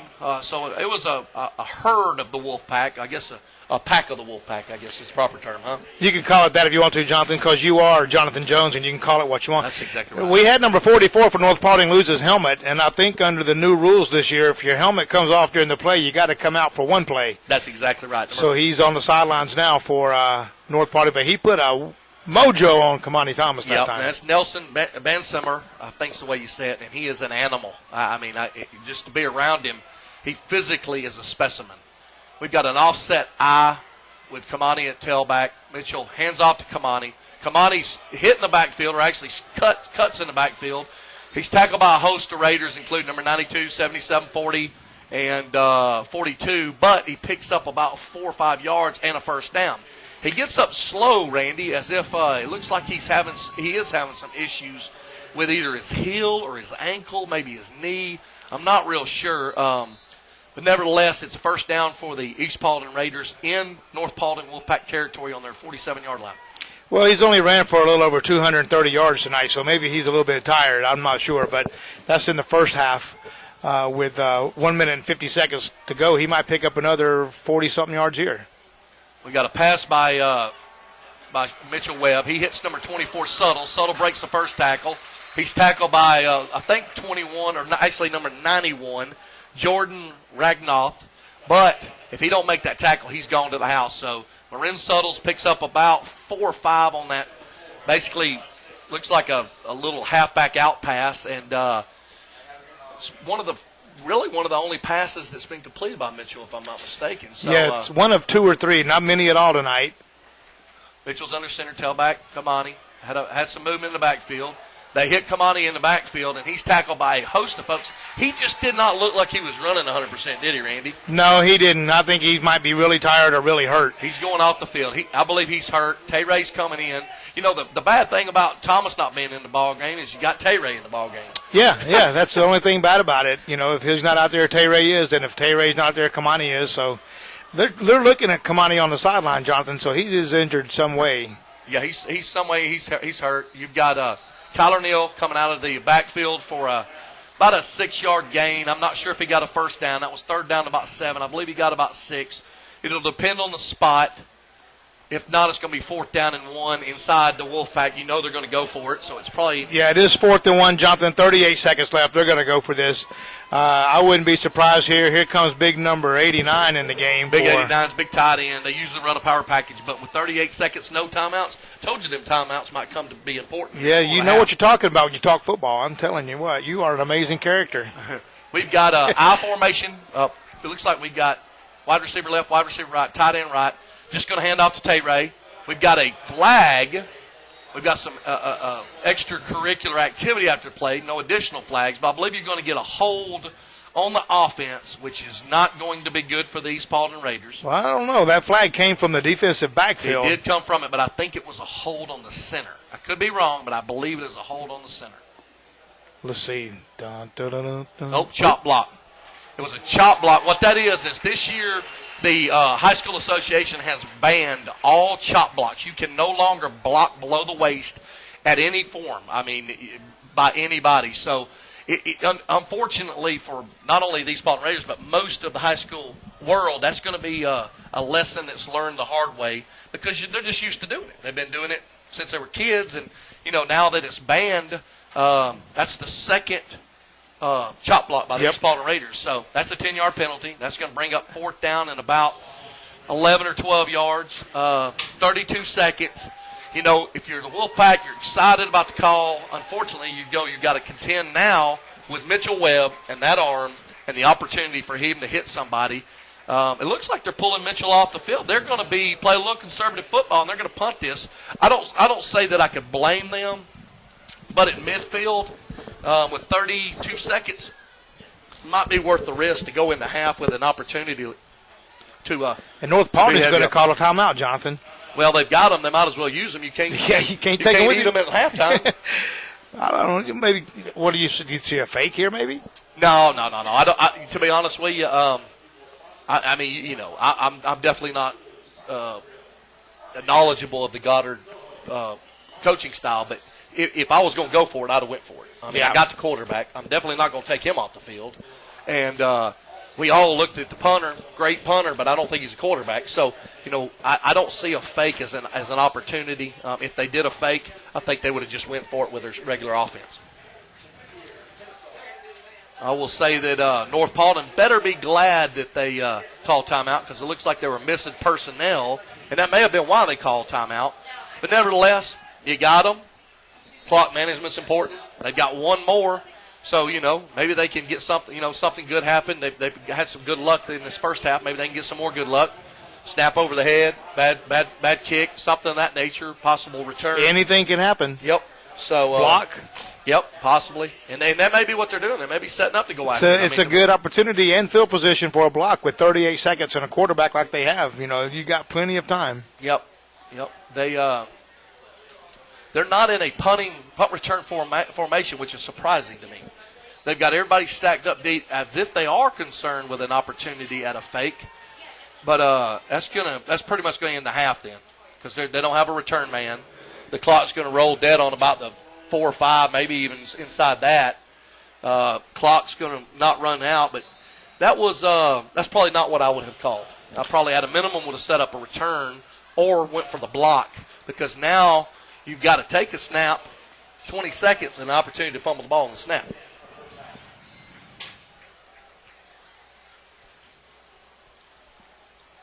So North Paulding does have the ball on the, looks like there's 6, maybe 7-yard line. 20 seconds to go for half. East Paulding's out of timeout, so this will probably be the down the ball and let's go to half. I'm really surprised they didn't at least go for the block on that. I don't think maybe they didn't expect them to kick it. I don't know. Well, I mean, the way that they were set up with no return, that tells me that they were playing that those guys were going to try to burn them, and they just wasn't willing to take that chance with how good they played in this first half. I'm not sure what happened, but the quarterback just about dove in the end zone. Once again, that would not have been pretty. That would not have been a cool thing to happen. And that's why I'm not an advocate of ever letting anybody punt me deep to have to take a snap inside my 5. Nevertheless, they got away with it. The clock runs out. It's 21-14 with an East Paulding lead at half. I would say this, East Paulding's talent is there. We knew it was there. They're playing, in my opinion, pretty careless, undisciplined. Not the East Paulding of past, but they do have the lead. They have a very strong football team. North took a couple on the chin, came roaring back, tied it. Unfortunately, they're going to have to figure out a way to stop them tailbacks from walking the dog on them. Well, it's 2 Kamani Thomas runs. One of them was about 80 yards, and one of them was 76 yards. 2 Kamani Thomas runs is the difference in this ball game. It is. And, you know, I may be wrong when I say this, but I would not be surprised if we don't see Kamani in the second half. He did not look like he was running 100% on that last time. He has not entered the game again. He was gone in the first quarter for a while, so it could be a situation where he's either cramping or he may have injured his leg, knee.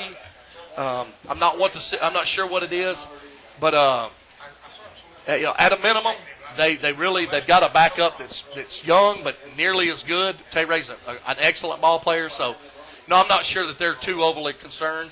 I know that no matter who's back there at tailback, with the holes that East Paulding Raiders offensive line's been opening up, it really doesn't matter who's running the ball. They've got an opportunity to break it at any given time. So we'll take a break here at halftime. We got a 21-14 East Paulding lead, and I'll let Randy catch you guys up on some scores around the league and possibly some other information. I'm going to go down and chat with the folks down here in the Wolfpack side and see what their thoughts are, see what the vibe is in the stadium. Thank you, Jonathan. We appreciate you, and we'll see you back here at the second half. You just turned me off, left you on, so there we go. There's 2 switches, and you got it wrong. That's all right, man. Yeah, you almost had it right, didn't you? We're getting ready for the North Paulding Wolfpack Marching Band. Hiram 26, Paulding County 0. That's going in at halftime as well. For their game, we have a couple of other scores. It's Rome 28, South Paulding 7. That's starting the third quarter here momentarily. And we'll check out some other scores back with you shortly. Strong quarterback is beating Hillgrove at half 37-0. Woo, Hillgrove was a big contender last year. Yep. And either Hillgrove's having a bad night or Lassiter is a state champion contender. And we do apologize on the internet listening live tonight that the audio, we've been losing some internet connection. I don't know if it's part of the county we're in, but we will have the audio up in its entirety on our video broadcast. It'll be up later, and we'll make sure we get that audio up for everybody. But we are live now, Jonathan, so that's all that matters. Yep, we got about a minute before we get kicked off. North Paulding's taking the sidelines. East Paulding's taking the sidelines. The referees are looks like they're going to do a little Kumbah shuffle in the middle of the field, and we're going to be going to action again in about 60 seconds. I can't wait. We had a great first half. A lot of people thought East Paulding was going to come in here and run all over North Paulding, but that didn't happen. The only one that's run all over North Paulding is Kamani Thomas. He's had a 78-yarder and a 92-yarder, I believe, something like that. But if it wasn't for him, they'd be losing this game. But right now it's 21-7 or 21-14, and 2 big touchdown runs by Kamani Thomas. Yep, that's right, and I believe that, unfortunately, East is going to get the ball back after half here, unless I'm wrong. I don't know. It looks like they're setting their kickoff team. Yeah, they are. I'm incorrect about that. So East is going to be kicking off the North, so that's a good thing for the Wolfpack. They got an opportunity to get the ball and maybe drive down and tie the ball game again. And they'll probably start from their 20 after this kickoff. Yeah, there's a greater than 100% chance of that with Hemp Hill, the kicker for East Paulding. He's got definitely a college leg underneath him, and probably got opportunity to go to college this year. He is a senior, but he's got a strong leg. We got Max Siegel back deep for the Wolfpack.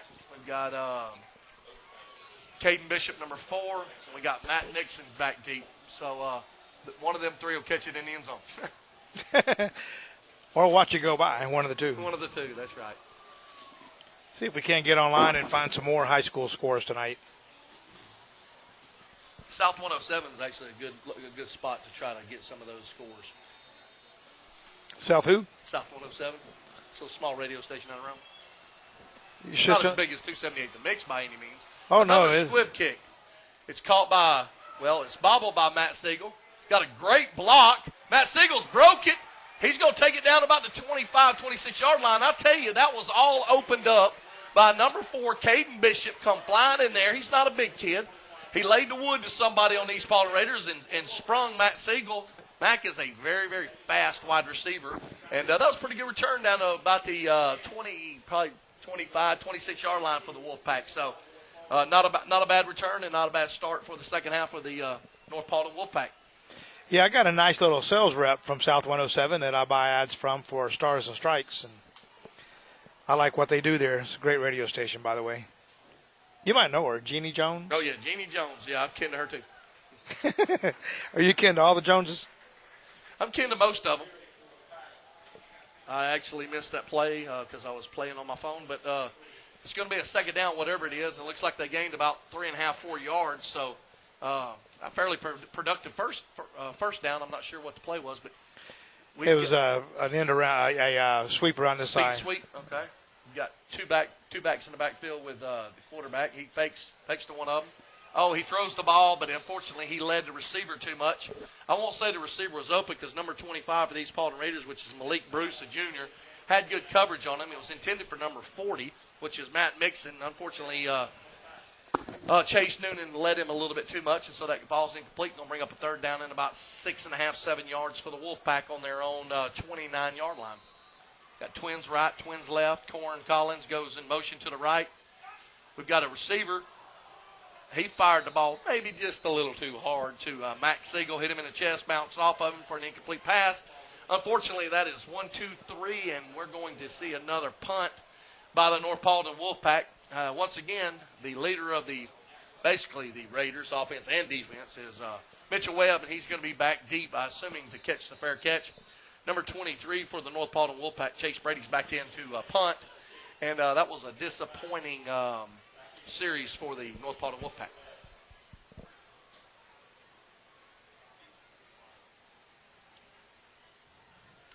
Snap, 23 kicks the ball. It's a nice high booming kick, very good kick. It's fair caught by Mitchell Webb on the 30-yard line. So that's about about a 40, 41-yard punt. That was a pretty good punt. And that gives East fair field position on their own 30 with about 10 minutes and 26 seconds to go in the third quarter. So, well, Jonathan, I was looking for some scores around the state tonight. We'll be glad to know that a woman from somewhere is settled with Delta for $80 million for getting bit by a spider. Man, I wish I could have got bit by that spider. It must have been one large-toothed spider. We've got a offset eye. We've got a toss to number I don't think that's Kamani, but perhaps it is. Was that Kamani? It looked like number 26, Kaneen Pace, unless I'm misreading his jersey. No, that's Kamani, and he is walking with a limp, so I'm a little surprised to see him playing if he is injured. He picks up 5 yards, nevertheless, on a toss sweep to the right, bringing up a second down and 5 on the East Paulding Raiders 35. We've got Kyler Neal at fullback, Mitchell Webb under center. We got twins to the right, nobody to the left. Kamani back deep again. Looks like we're gonna hand off. Kamani bounces it outside. He's run out of bounds. Maybe pick up 2 yards. Gonna bring up a third down, about 3 yards for the East Paulding Raiders.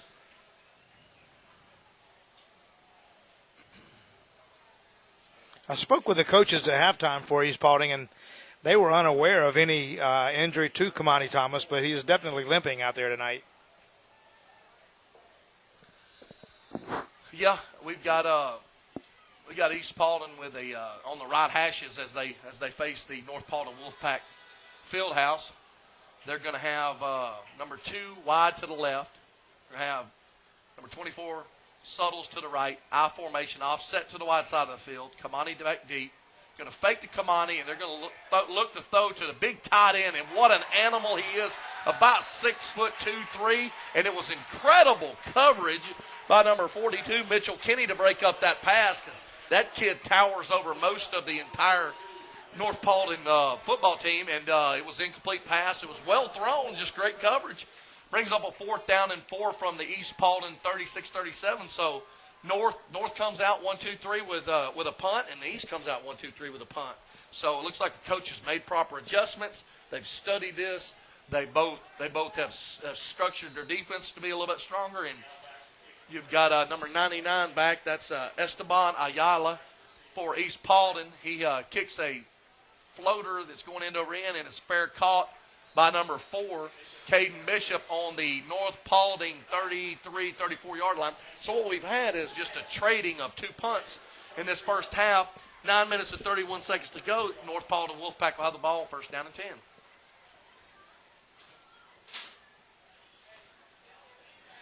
Well, I'll tell you what, these North Paulding fans are fired up as the North Paulding Wolfpack comes onto the field. Gets ready for their second series for the second half. Trying to find some scores, Jonathan. They're hard to find. Yeah, I'm doing the same thing. I'm not having any luck. We got twins to the right, wide side of the field. One receiver offset left. 2 backs in the backfield. Handoff to Corn. Corn turns it up. Oh, very good hard run. He's tackled by number 55 for the East Paulding Raiders, number 45 for the East Paulding Raiders. But that was Corn Collins. I think he's going to pick up maybe 3 yards on that, but it was a hard-fought, tough 3 yards. We do have people texting scores to us, but doesn't get us there quite as fast as we want to. No, we've got a handoff, or actually a quarterback delay draw, which worked real well in the first half, but didn't work so good on that one. It's going to bring up a 3rd down with no gain, 3rd down and about 6 yards on the North Paulding, it's like 37-yard line. So that didn't quite work out like I think they planned.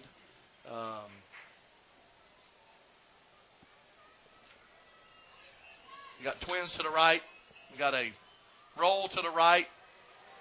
He's got a receiver that's out of bounds. It's an incomplete catch. He had his left foot out of bounds. He probably would have gotten the 1st down because he caught it about 2 yards short and was making his way upfield. Unfortunately, had that left foot out of bounds. That's going to bring up another 4th down, and it's going to be another punt in this second half for the North Paulding Wolfpack. So we're quickly just trading opportunities with one another.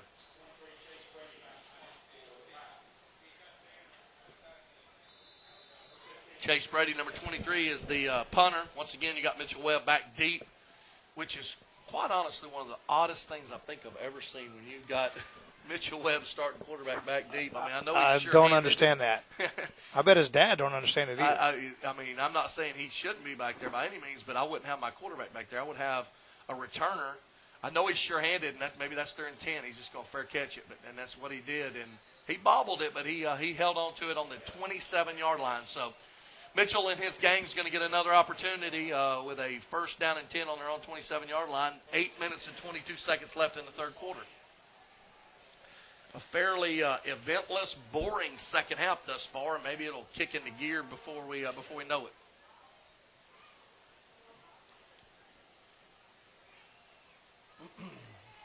Referee set the ball. We've got Lorenz Suttles, number 24, out to the left.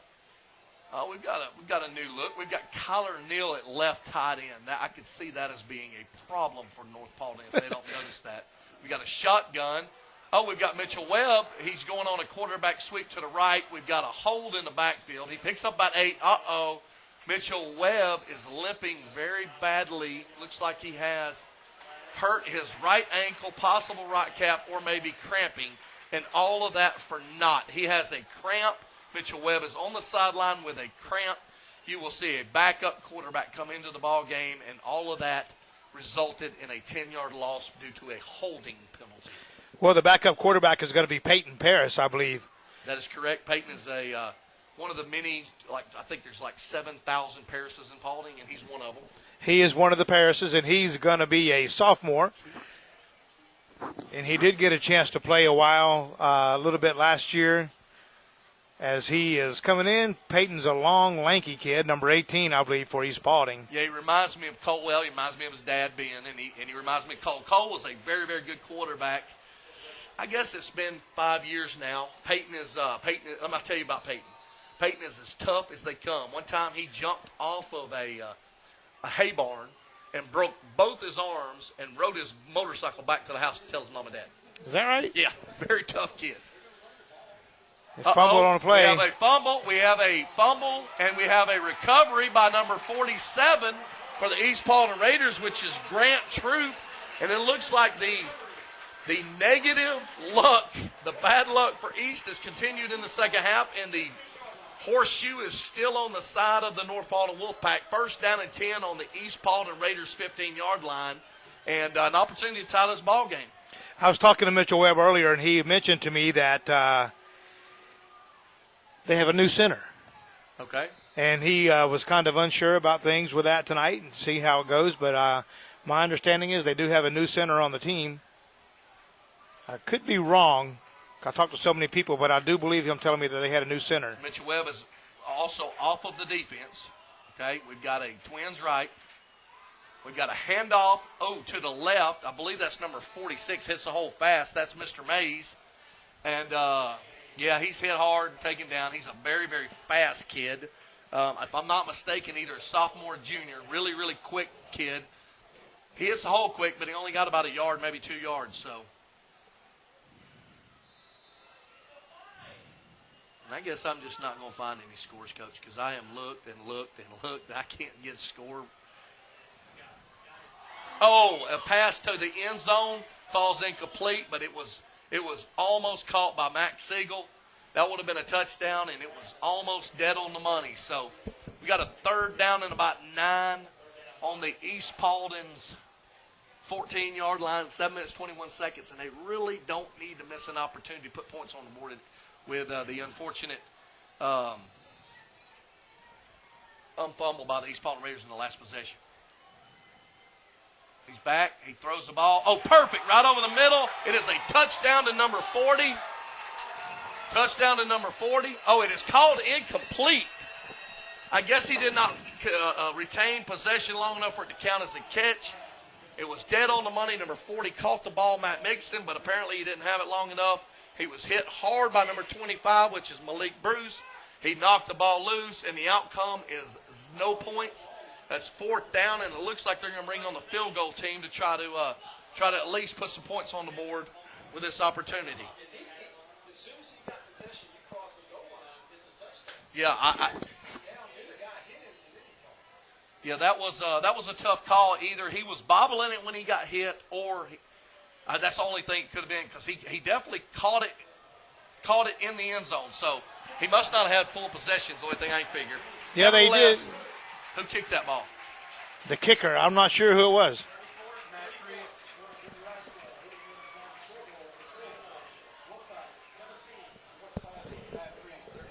Number 34, Matt Priest, kicks that ball through the uprights.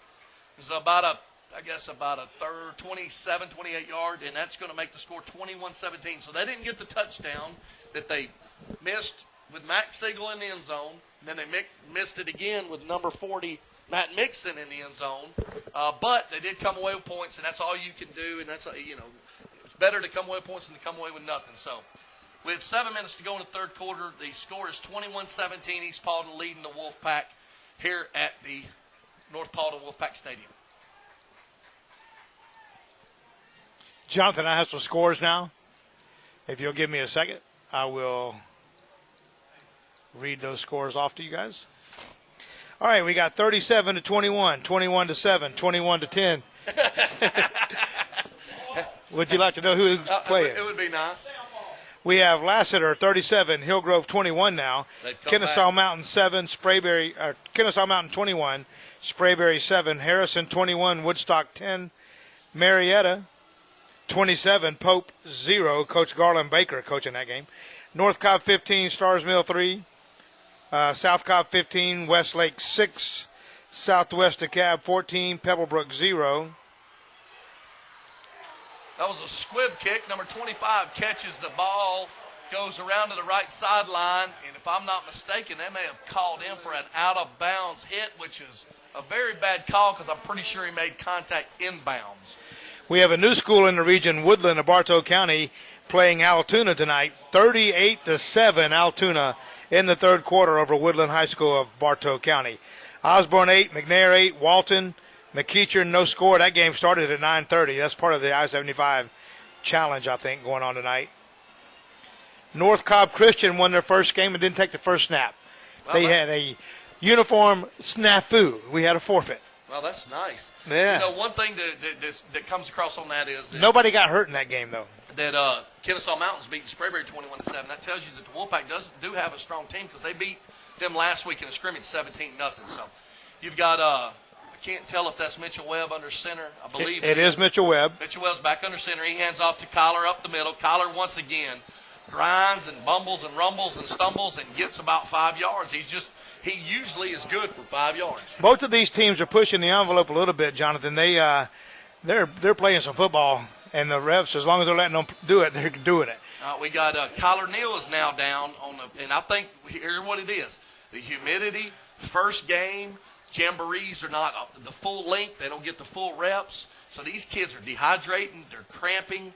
I've seen it with Mitchell Webb. I think that's what's wrong with Kamani. I believe you're right on that. Yeah, now Collar is down on the field, the fullback for these Paulding Raiders. So it happens just about every time this year. The kids think that they're ready, think that they've done well. They just hadn't hydrated enough, and their bodies just are not used to 2 hours of just solid football. Yep. Well, he'll be all right. He's, like I say, just coming back from a broken elbow. Probably hadn't had a whole lot of practice leading up to this game tonight, just for the fact that he is recuperating from a broken elbow. Well, he's been a really, really important factor in this game. He's played both well on offense and defense. He's been an incredible lead blocker who's sprung both Tay-Ray and Kamani on several great touchdowns, and he's also caught some balls out of the backfield. He's run the ball. I don't think he's been stopped shy of 4 yards yet. So, he's carried his load. He's done his duty. Unfortunately, he's cramping right now, and, man, that is going to be sore tomorrow. Looks like we have some feeds coming in on football now, some live feeds. Kennesaw Mountain 21, Sprayberry 14 in the fourth. Well, that's a good battle. What about how's North Cobb doing with Stars Mill? They're doing pretty good. Scott Jones, head coach at North Paulding, was at North Cobb last year, and his buddy Shane Queen's over there. Yep, Shane's the coach, and his son is one of the top-rated quarterbacks. Big kid, sophomore. I actually coached him at Kennesaw Mountain back. Well, we went to the Super Bowl at NWGYFL back in 2002, and that they are loaded this year. North Cobb is loaded. They overheard Shane talking at our establishment the other night. He said they were riding down the road, and all of a sudden his son's cell phone starts ringing like crazy. All these scouts calling him. Yep. Has no idea how they got his number, but they are on him hard over there right now. North Cobb, by the way, is winning that game in the third, 15-3. Yeah, and from what I've read, Stars Mill has got a fairly good team this year. So obviously North Cobb has a good defense. They're not putting the points on the board that I would have expected, but you never know. Stars Mill may have a loaded defense themselves. Collar Neal limps off the field, looked to be in a fair amount of pain. I see he's getting tended to once again for cramps on the sideline. It's just tough on these young guys. Their muscles are strong and they're tight and they work out all the time. And when they get out here in this humidity and their body starts to get dehydrated, those muscles just tighten up and it's tough on them. We got twins to the left, wide side of the field. Looks like Kamani's deep. Got a new fullback in, number 45. Mitchell Webb under center. We got a blitz coming from the outside. Number 28, Kamani, goes around the right side. He's going to get a first down, which is pick up about 6 or 7 yards. They may not give him the spot for the first down. Could bring up a third down and 1. That fullback that's coming to the game is DJ James for Collar Neal. So he's a big kid. Doesn't look like they're going to probably skip too many beats with the absence of Collar and that guy being in there. He looks like a pretty strong kid himself. It is going to be a third down about 1 yard for the East Paulding Raiders on the North Paulding Wolfpack 40. 6 minutes to go in the third quarter. East's got a lead, 21-17. We are missing a little bit of Brian Kilroy tonight, who's at the Tennessee game. Twins left, going to hand off to Kamani once again. Kamani cuts. He has hit gone. the hole. And once he hits the hole and you give him that seam, well, he actually was tackled. He is tackled by Brent Johnson. Brent Johnson actually chased him down from behind, tackled him on the 2, saving a touchdown. So a 3rd down and 1 now becomes a 1st down and goal from about the 2. I never would have thought he would have gotten caught, but he did get caught. Hats off to for Brent Johnson. Unfortunately, it's going to be tough to stop them 4 downs from the 2. It's going to be tough, but he just did something that made himself very proud. He caught Kamani Thomas started about 4 or 5 yards behind him, it looked like, and he's going to remember that day for a long time. Yep. Unfortunately, we don't want to have to chase him from behind. Yep, we're going to have a quarterback sneak, and when you've got a quarterback that's about 6'2", we have a penalty. It's either a face mask or it could be a potential hold. Or it could be a chop block. They've already been called for 2 chop blocks. This was a push scenario. This is a chop block, 10-yard penalty, very important. That has to put East Paulding over the 100-yard penalty mark. That would not have happened last year. No, and more importantly, now you're looking at, instead of a touchdown, you've got, and not a 1st down from the 2, you've got a 1st down from the 12. Well, is it going to be a loss of a down? No, the chop block is the same as a hold, but once again, the change in the rule obviously is killing East Paulding's offensive line. I bet they go over that next week in practice. You want to bet? I think they might hit it a couple times. They might chop that one up. Yeah, literally. Well, that is they marked that off more. Is that a 15? 15-yarder. Wow, I didn't think it was a 15-yard penalty, but apparently it is. I thought it's only been 10. And he just threw another flag right in their huddle. Uh-oh. Unsportsmanlike conduct on East Paulding. East Paulding is literally falling apart at the seams. They have no discipline. This is the 3rd unsportsmanlike, the 3rd chop block. They have got to be very disappointed in their structure and in the environment. If I was Goddard come Monday, we would not practice. We would run. Something's got to happen because the fans of East Paulding are not used to a lot of penalties in a game. They probably had more penalties in this game than they've had most of the season last year. And North Paulding's fans are feeding on this like a piranha frenzy. Well, East Paulding takes pride into the fact that they haven't lost to a Paulding County team yet. Wow, I guess they did back in the day when they first started, because I think the first 5 years East was over. They never won a ball game. But there was only Paulding County, right? Yeah, I bet they played Paulding at some point. Yeah, maybe. But in recent years, definitely, absolutely the truth. So you've got a scenario which I don't quite know. It's 1st and goal from is that the 37-yard line of the North Paulding Wolfpack? So we have 35 yards in penalties. We're going to toss it to Kamani. Kamani's going to run around the right side. He's going to pick up about 9 yards. Great run by him. But that's only 9 of the 35 yards. Now it's second down and 24? 26, I guess. 26. So, we joke about it, but, unfortunately, when you're at this level and you're ranked and you've got these athletes and you've been contenders, you're going to take a lot of criticism when you don't function like you have in the years past. Yeah, and the cameraman tonight is not doing a very good job on the camera, by the way. Well, he's been drinking. What we have is a wide receiver left, wide receiver right. Kamani's at tailback. 45 still in the ball game. Kyler Neal's still out. They're going to hand off to Kamani around the left side. He is hit, tackled, and it is a great tackle. However, and a penalty. And we've got a hold. So they'll probably decline that, making it a 3rd down and 27, because I think he lost 1 or 2 on that. I would decline that. Nevertheless, that's another yellow flag. Like a lot of people are going to say, man, that was home cooking. I'm going to tell you, I have love for East. I coach at East, 9-year-olds. My brother's the head coach at North. I love them too.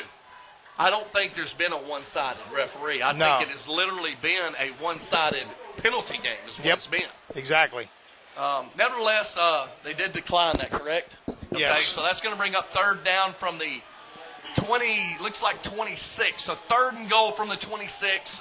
You about have to guarantee that Mitchell Webb is going to use that arm. If it was me, I would call him to use the arm. If not, you're probably out of field goal range. I don't know. Hemp Hill probably can hit one from there, but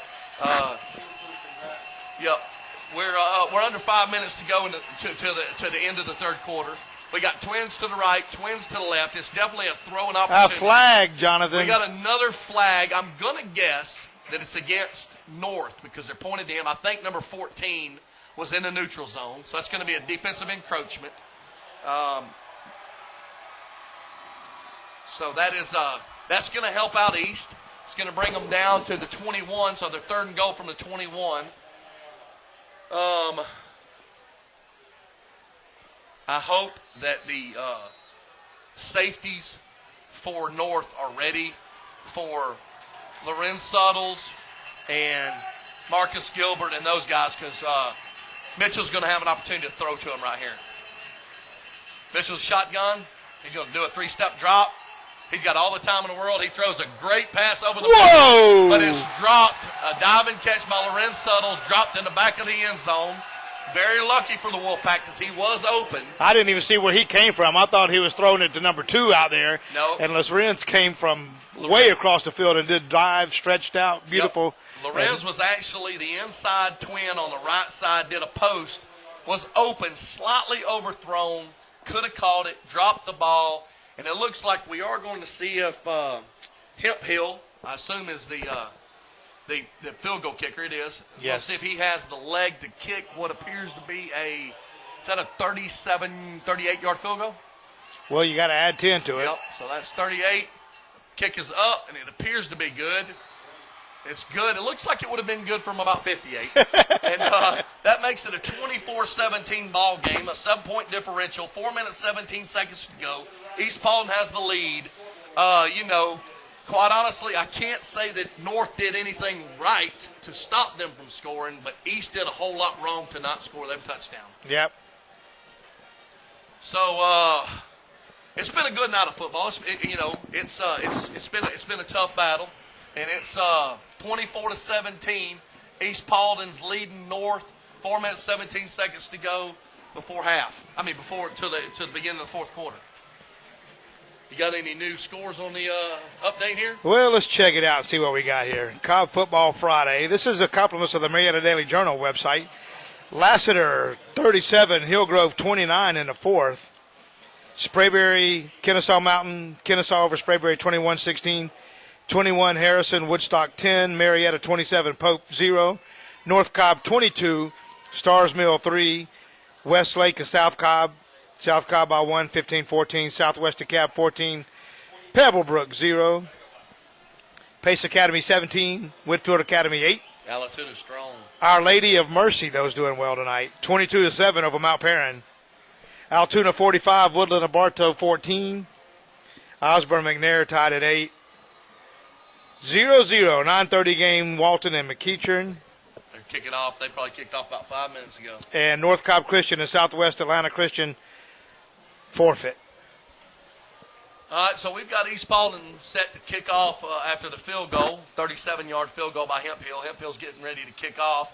He's alternated between deep kicks and squib kicks tonight. Back deep, we've got 27-4 and number 40 back deep for North Paulding. We have a score from the Hiram Paulding County game, 33-0 Hiram over Paulding County Patriots. Number 95, Hemp Hill kicks it deep. It is actually a touchback. He had 1 foot in the end zone.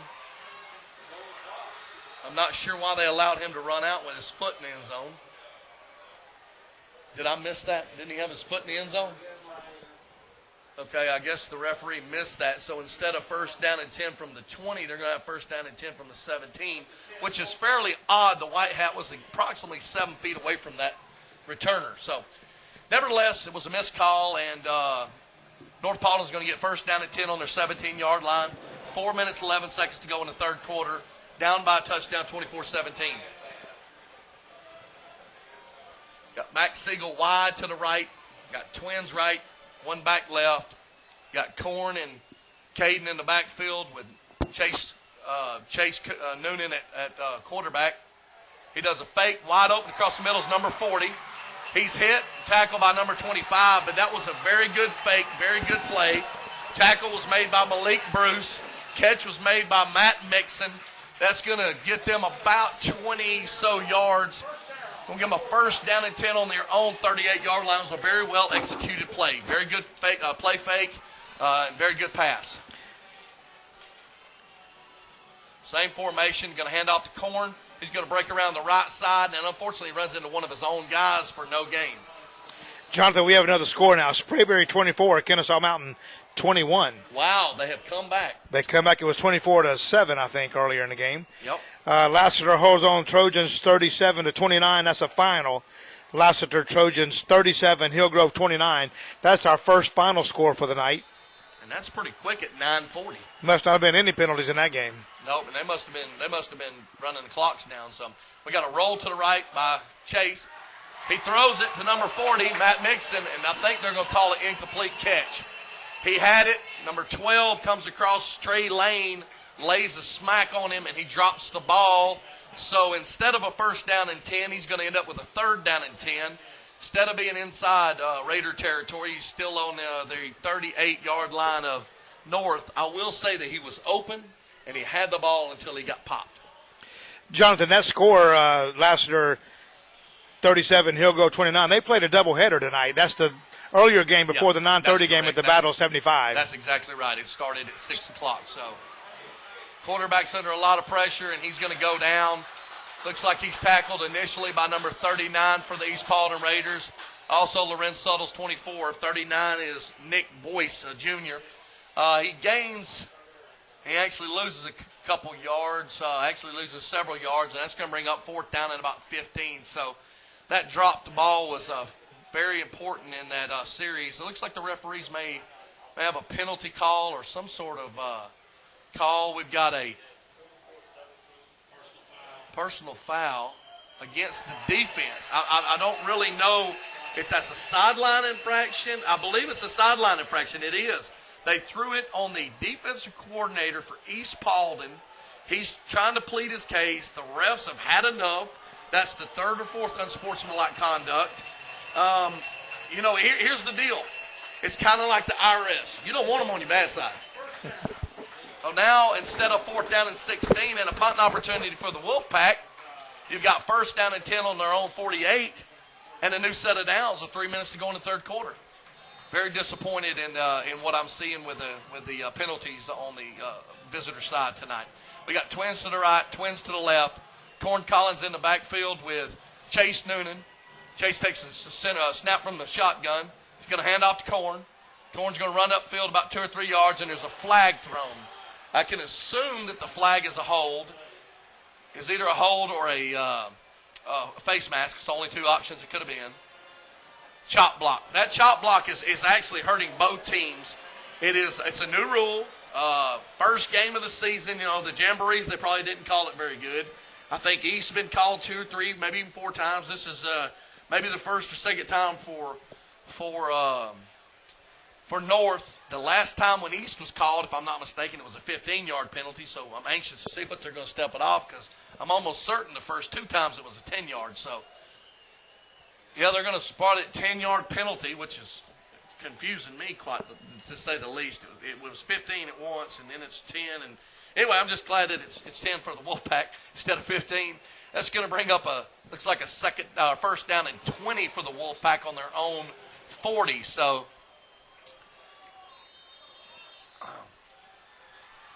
Chase is going to run the option. Very well played. Very well played by the East Paulding Raiders. Number 24, Suttles, turns it in. 48 makes the tackle. Number 45 and 39. Probably no gain, if any, maybe a small gain.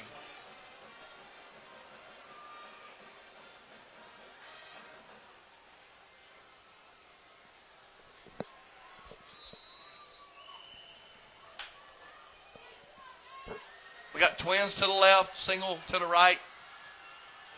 Oh, he's underneath, wide open is Mack. Oh, what a great recovery by Tay-Ray. Tay-Ray was beat by Mack Siegel. Ball was thrown almost to perfection. And Albadagami of Tay-Ray, with his lightning speed from corner, did not recover and knocked that ball away. And did I remind you he's a 10th grader? 5th grader. 10th grader. Well, that's just twice a fifth, right? Well, I mean, in most schools. You wanted to be a fifth grader and play on your 9-year-old team is what you want. He literally just saved a touchdown, bringing up 3rd down and 20 for the North Paulding Wolfpack. That was a very, very good play by Tay Ray. Another pass, wide open. Oh, my God. Number 46, he lost his footing, but not before he gets a first down and about 24 yards. And if he would have kept his footing, he was all alone, folks. And I'm pretty sure 46, who is, I call him Mr. Mays because I will not pronounce his first name wrong, but I believe he's a sophomore, possibly a junior. We got twins to the right, twins to the left. First down for the North Paulding Wolfpack on the East Paulding 38. We got Korn getting the ball up the middle. He fights upfield, churning and burning for a pickup about 5 yards. They do not give the defense 1 second of rest. East Paulding's defense has been on the field a lot tonight. Yeah, they have, and for a minute there, it looked like they were really getting into the game and putting a stop to a lot of the North Paulding movement. But, man, one play like that from North Paulding, and it turns the whole momentum around. I'll tell you another thing. With the way that they run their offense, he's open to run the ball, and he's going to he's caught from behind by number 48. And 32 that was. Number 32, which is Edwin Lacrete, and 48 was Romaine Good, and he didn't pick up anything, but he had an opportunity to pick up some yards. That's going to bring up, if I'm not mistaken, a 3rd down and 8 from the East Paulding, looks like 37, 38-yard line. And here's some bad news for East. Number 45 is down, DJ James, which is the backup fullback to Kyler Neal, who's out of the ball game, and he's got cramps.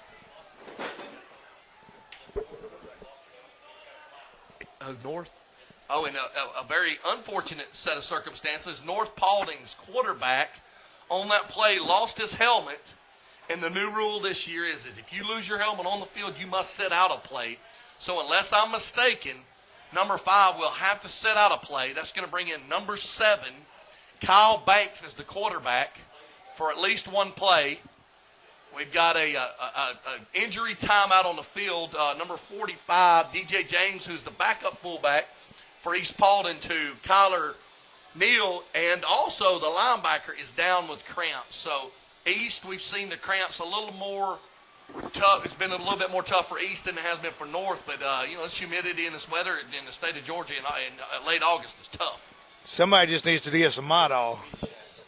Meshach. Meshach Mays is what I've been told is number 46 for North Paulding. I didn't want to pronounce it wrong, so I called him Mr. Mays. From now on, he's Meshach. He's back in the ball game. We got a new quarterback, Kyle Banks. He had to come in, not for any injury or anything, but number 5 had to come out because his helmet came off. It's a new rule. If your helmet comes off, you got to come out. We've got twins to the right. We're going to run a roll to the right. Number 7's in the game. He throws it, slightly short to Max Siegel. That would have not been a first down anyway. That would have brought up a 4th down and about 6. So we're got a 4th down and 9. Looks like North is going to go for it. It's too far to kick a field goal, too close to punt. So they're going to try a 4th down and 9 to see what they can do. Well, I found a tweet page that was going pretty good there for a minute, and all of a sudden it stopped. Southwest DeKalb 14, Pebblebrook 0 at the end of the 3rd. We are going to punt. The North Paulding Wolfpack is going to punt. We've got Mitchell Webb back deep on his own 10. And it looks like it's 4th down and 9 on the East Paulding 37, and they're going to punt. 23 is back, Chase Brady. He's got a good snap. We've got a penalty called out the gate. Looks like a delay of game. Probably could have been actually intentional. Probably not, but it gives them a little bit more room to pin them down. I mean, he was going to be punting from the 47. He punted about a 42 last time. Mitchell Webb's a smart guy. He's going to let it roll in the end zone if it has any chance. So 5 yards probably doesn't necessarily hurt the Wolfpack on that.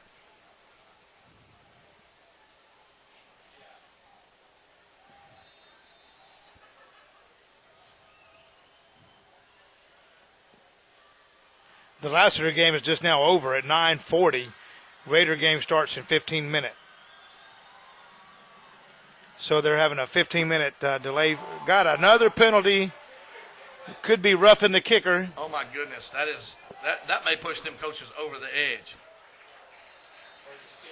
We are going to have, I believe, Jonathan Ruffin, the kicker. I mean, how many times can you shoot yourself in the foot? I know one thing. I would not want to be on that Raiders team tomorrow at film session. It is going to be a bloodbath. What they call? Oh, they called a legal procedure against the Wolfpack, which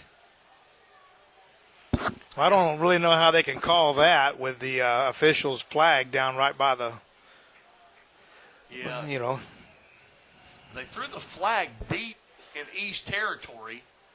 I mean, the only thing I can see is maybe the back judge saw one of the gunners flinch or something. Nevertheless, it's going to be East Paulding's ball on their 16-yard line, first down and 10 with 56 seconds to go in the third quarter. Has it me or does this third quarter seem like it's lasted about 2 games? This lasted about 2 games. It has been a long – the first half went by relatively smooth, a lot of action. The third quarter has been very boring and very slow. Looks like we've got I believe Kyler Neal's back in the ball game after a battle with some cramps. You've got a fake. Kyler Neal is back in the ball game. You can say the least. I believe he has just run for an 85-yard touchdown right up the middle on a guard trap, making the score potentially 31-17, and that is so unfortunate because North just allowed the fullback that has been out of the ball game for most of the third quarter with cramps to run 85 yards for a touchdown. That takes a little wind out of the sails right there.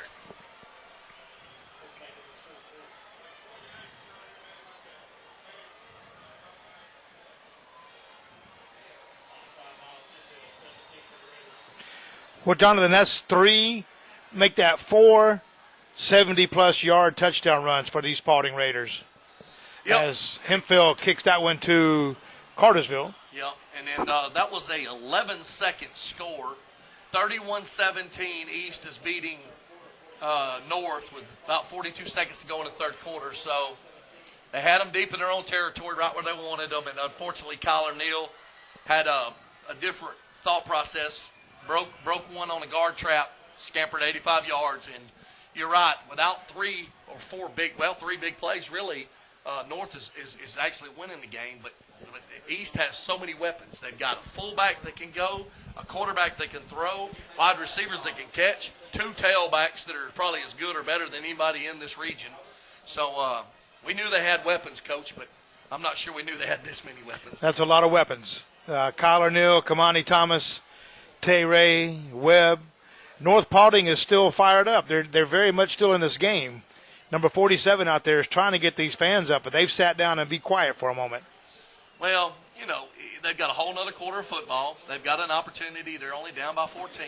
They can get back in the ball game, but they have got to capitalize on East penalties and errors, and then they've got to catch the balls. I mean, if they caught that ball in that last possession, it probably would have been a different turnout. South Cobb 22, Westlake 14 in the fourth. Pace 24, Whitfield 8, fourth. Kennesaw Mountain 28, Sprayberry 24 in the fourth. And here's the kick from the East Paulding Raiders, Jonathan. Hemphill kicks it. Looks like it's going to be another touchback. Yeah, he's about, 6-7 yards deep in the end zone. Number 46 is a young player. Meshach Mays. He dives backwards and may have injured himself.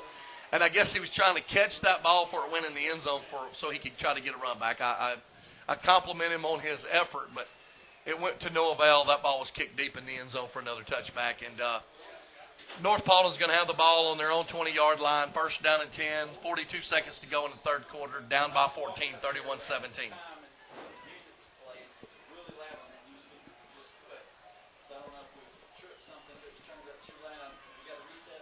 We got Twins to the right, Twins to the left.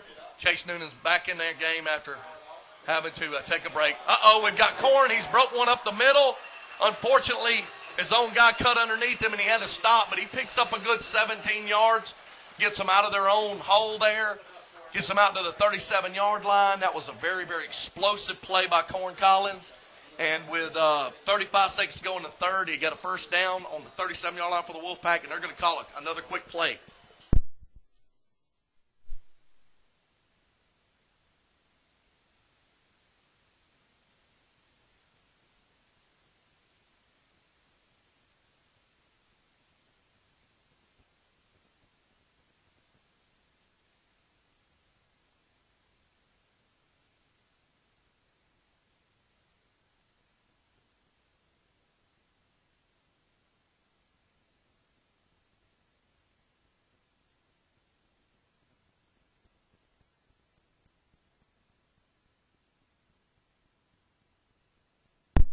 There we go. All right, we're back up live on 278 The Mix. Had a little power outage. All these people jumping and turning and twisting around in the stands. We got to reset the clock, reset the scoreboard. We're on now. I might have gotten too excited up here in the press box calling the game. I think I blew all the circuits out, but we've got a slight delay in the game with 31 seconds left in the third quarter. Had a little power outage, so looks like the long and the short is we're going to get going. They'll probably keep the time on the field here for the moment just to get the game back rolling. They got it set now, 31 seconds in the third quarter, 31-17. We've got the spotter, River Riggs, back in here to help us old guys, so we make sure that we're calling plays right. I don't think the referee has called it.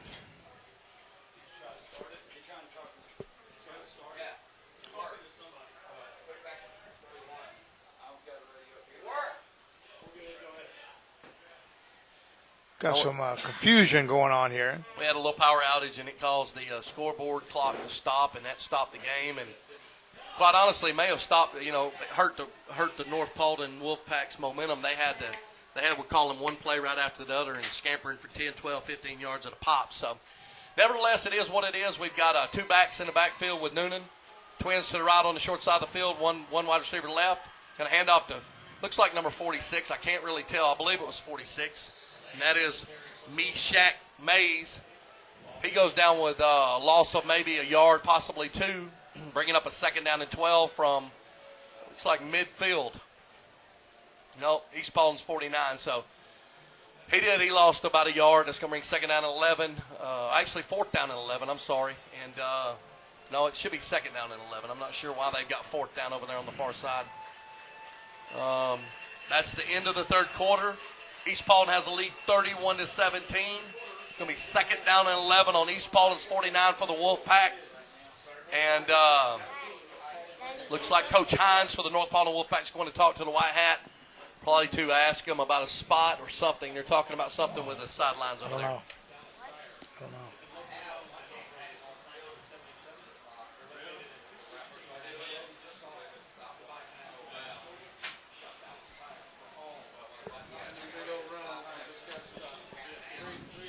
Yep, that's a factor. The really three big plays by East been the difference in why North is behind at this point. They're down by 2 touchdowns. 3 of them have been, if I'm not mistaken, 70-plus yards. They do have to do something to try to contain those big plays. East has played sloppy, had a lot of penalties. The chop block has gotten both sides of both teams. The new chop block rule. Anyway, nevertheless, we're about to start the fourth quarter. East got a lead by 2 touchdowns, 31-17. North's got the ball second down. They're going to flip the sides of the field. Now North Paulding Wolfpack's going to be headed towards their own field house. East is going to defend with their backs to the field house. Second down, and it's like about 12 from the East Paulding 49-yard line. Got any new scores, Coach? Now we got Lassiter still 37 over Hillgrove 29. Sprayberry, Kennesaw Mountain 24-21 in the fourth. Somebody says, yes, sir. I would like to see Sprayberry win. Billy Shackelford's a friend of mine. Our Lady of Mercy showing none to Mount Perrin. 31 to Mount Perrin Christian 7. Oh, Corn Robinson, he gets the ball again. He carries it down, looks like to maybe a gain of about 9 to the East Paulding, gain of 8 to the East Paulding 41-yard line. So had a second down and 12, going to be about a third down and 4. So Corn has really come alive at the end of the third and beginning of the fourth quarter for the North Paulding Wolfpack. Strong running back, got strong legs, very good vision.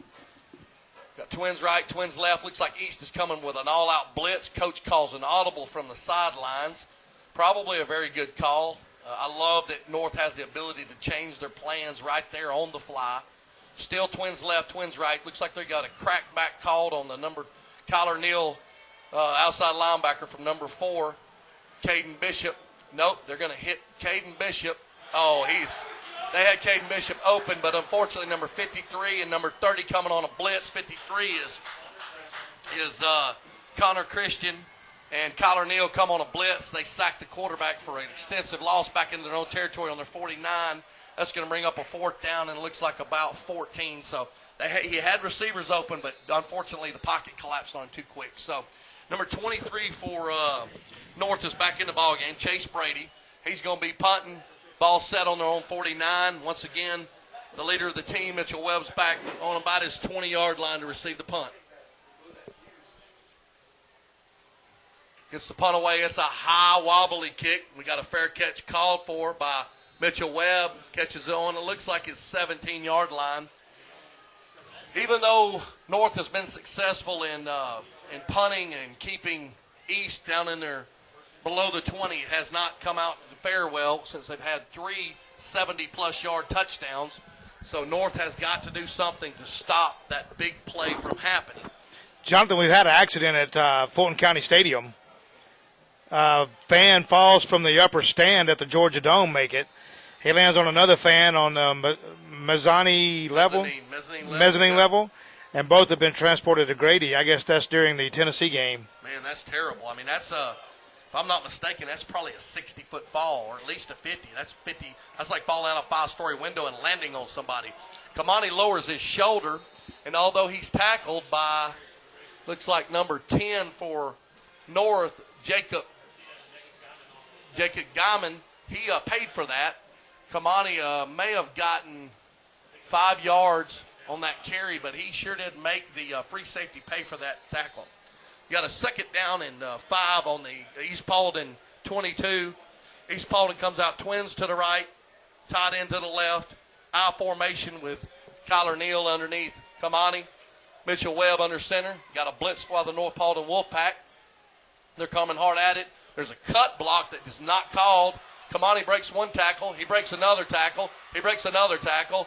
And it looks to me like he's going to get the first down by 2 or 3 yards. I'm not sure if they called that chop, but the blitzing linebacker was chopped at the line of scrimmage. They didn't call it. He's going to get a first down. He picks up about 7 yards. He's going to give East Paulding a first down on the East Paulding 31-yard line.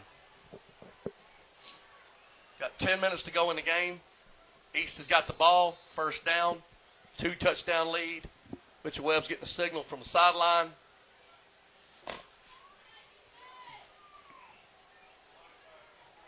Now wide receiver left, wide receiver right, tight end right, I formation. Kyler Neal under Kamani Thomas. Mitchell Webb under center. They do another one of those guard traps. It's tackled this time by number 48, which is Deshaun Dortch for North Paulding. But Kyler Neal once again gets about 5 yards. That trap has worked all night long for the Raiders. We got Harrison 21, Woodstock 16 in the 4th. North Cobb 29, Stars Memorial 3 in the 4th. Marietta 27, Pope 7, Osborne 8, McNair 8, Altoona 45, Woodland 14. Got an I formation again. New fullback in there. Number 45, James, is in the game. Going to hand off to Tay-Ray. He's at tailback. He breaks it around the left side. He's tackled. There's going to be a horse collar call on this one. There it comes. The flags from Hiram came in. Yep, that was a horse collar. He was unfortunately dragged down by, I'm not sure if it was number 1 or number 10. Nevertheless, Tay-Ray picks up a first down on his own with some extra yardage, and now he's going to get a penalty on that for a horse collar. So I'm not sure if a horse collar is 10 or 15 yards, but nevertheless, it's going to carry him into the Wolfpack territory.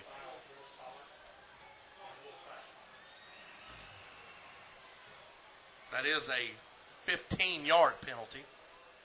That takes the ball down to the North Paulding Wolfpack 39. First down and 10 for the East Paulding Raiders. And unless North Paulding can stop them right here, this could be the nail that goes in the coffin for this game. Well, they've done it before. First and 10. Here's the East Paulding Raiders waiting for the official to wind his arm around. What is that? They didn't even get set, and the flag comes in. Looks like we have another sideline infraction. I'm not sure what is going on, but that sideline crew, the coaches have pissed off that sideline judge tremendously in this game. So you've got another penalty for unsportsmanlike. Well, they called that a false start. Wow. Okay, I'm not sure. I'm a little confused. It's a 5-yard penalty. It's not a sideline infraction. I did never actually see Mitchell Webb set the line, so I'm not sure how that went about. Nevertheless, we got Twins to the right, I formation. Going to hand off. The ball is fumbled, and it is picked up by North Paulding. And I said it a while ago, this could be the nail in the coffin. Unfortunately, East makes another mistake, fumbles the ball. Tony Sally, number 45, recovers it, quick on his feet, and that is going to be first down and 10 for the North Paulding Wolfpack on their own 30 or 47-yard line, and a sheer stroke of luck. Well, we got Altoona 45, Woodland 20 now in the fourth quarter. Harrison 21, Woodstock 16, that's the final. We have Kennesaw Mountain 28, Sprayberry 24, that's the final. North Cobb over Stars Mill 36-3, that's in the fourth. Well, Kennesaw Mountain came back to beat them. We got a great catch by number 40. Unfortunately, is for no gain. So we got a toss pass to number 40, which is Matt Mixon. Incredible catch, but it results in maybe 1 yard. So second down and 9. We've got Twins to the left, Twins to the right. Corn Collins is back with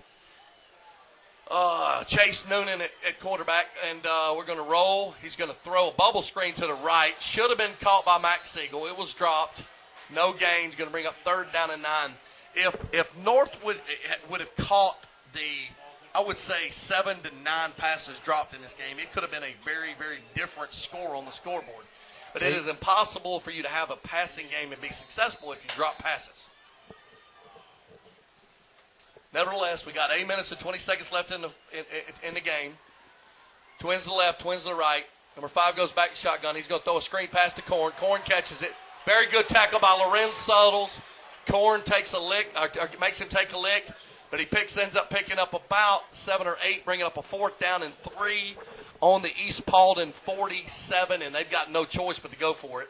They're going to call a timeout to make sure that, 1, they got the right personnel, 2, they thought this through. This is quite honestly probably a very, very a game-breaking decision, what they call to get the fourth down and 3. If it's me, I'm probably going to roll to the right and let the quarterback keep it and try to get him 3 yards. If I know them, they're probably going to try to give it to the big stud Corn Collins, let him muscle up and get 3 or 4 yards for a first down. Nevertheless, North Paulding Wolfpack, to say the least, they really, really need this to try to get back in this game. Down by 2 touchdowns, 8 minutes to go in the game. Well, they could roll to the left, Jonathan. They have a little bit more field on to play with over here. And then again, you got that quarterback, man, with that nice arm, been threading the needle all night, putting the ball in the right place at the right time. Got people open. He's pretty much an athlete out there. So all you can do now is sit back and say, hey, son, get me 4. Yeah, I mean, you got to dance with the one that brung you. And quite honestly, Corn has toted the load at the end of the third and most of the fourth quarter thus far. Very good athlete, very strong. Unfortunately, East Paulding has one heck of a defense. Very big front line, very quick, strong kids, good backers. You got Kyler Neal. You got Mitchell Webb back there stacked. You got Tay Ray on the corner. You got Lorenz Suttles. I mean, you've got a tough getting 3 or 4 yards on East Paulding Raiders. Well, you've also got to remember, though, Jonathan, they've had over 100 yards in penalties tonight. Yeah, that is valid. That's definitely valid. It looks like that offsides right there. Is offsides. I don't know if they're going to call it, but his right hand is offsides. They don't call it. They throw a pass, believe it or not. First down and duck. Incredible tackle by Mitchell Webb. But it does not really matter because he got 7 yards and a first down on that.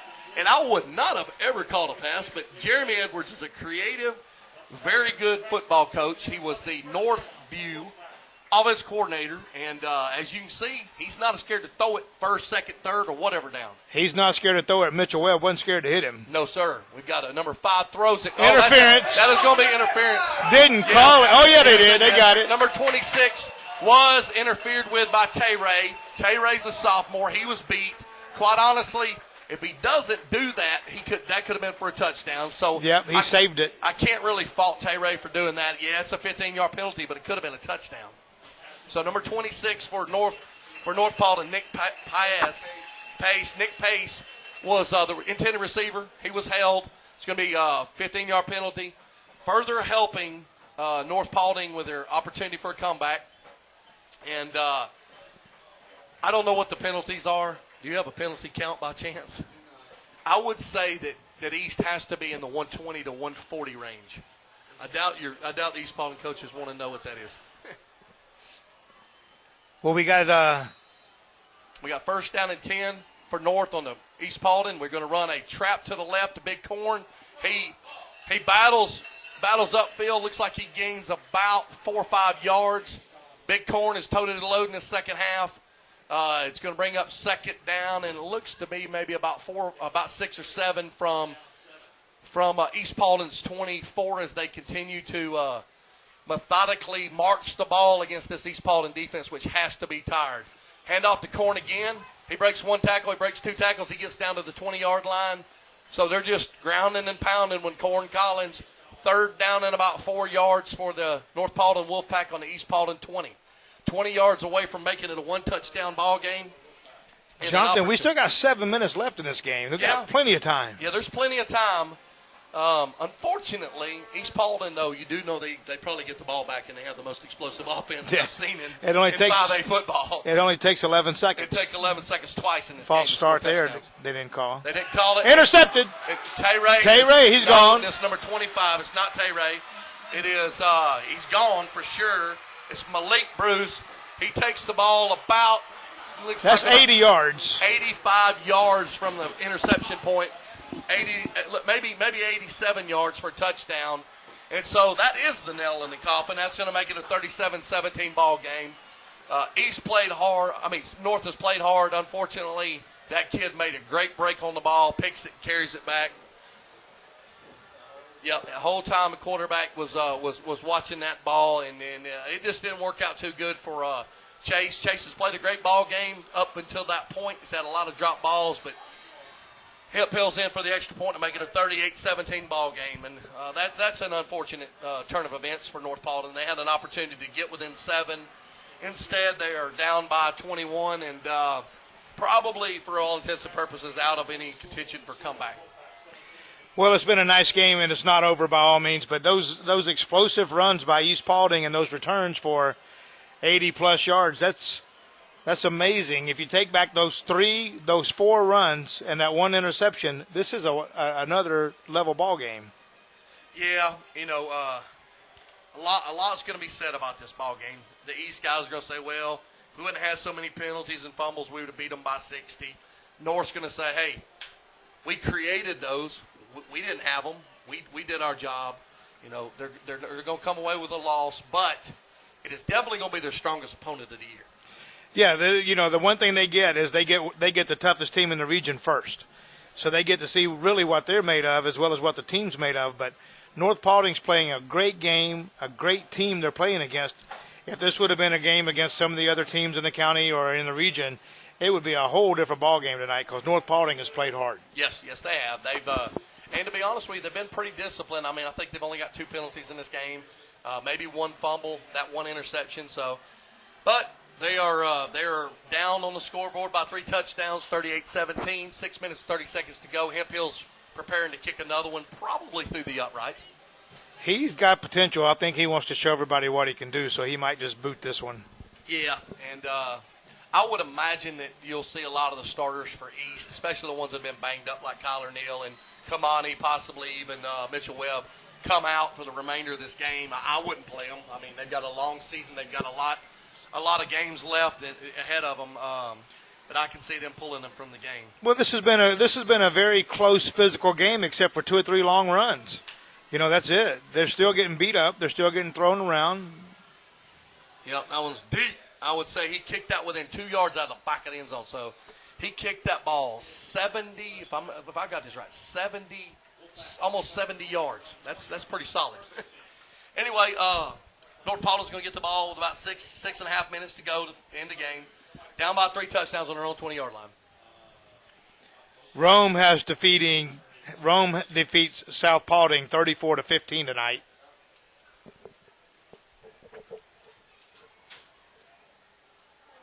Lambert 14, Etowah 7. That's the final.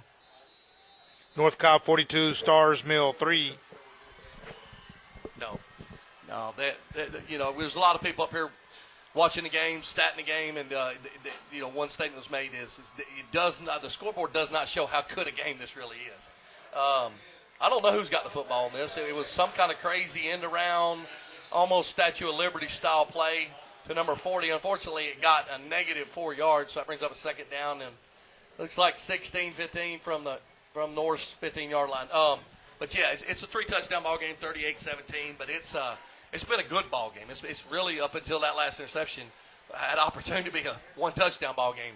Got twins to the right, one receiver to the left, coming motion from right to left. We got a quick start on the front.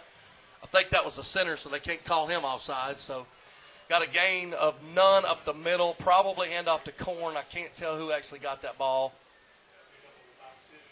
Yep, that's going to bring up third down. He ended up getting about 2 yards. Third down and about 14 from from the North Paulding 16-yard line.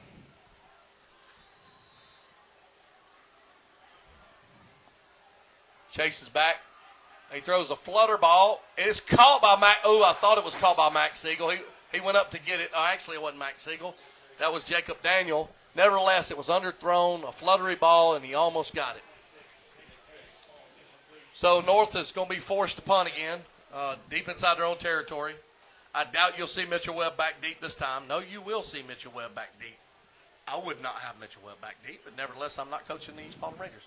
We got him at midfield. Number 23 is Chase Brady. He's had his share of punts in this game, and he will set up to punt one more.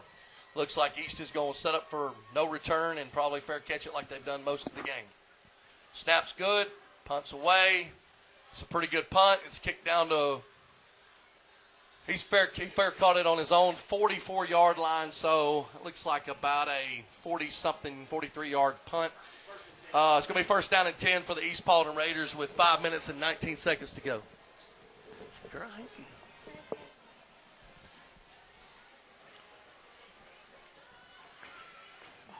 A lot of people still at this ballpark. Still in the stadium, a lot of people around. Yep, and for every one of them, including myself, you're looking at a good 45 minutes to get out of here.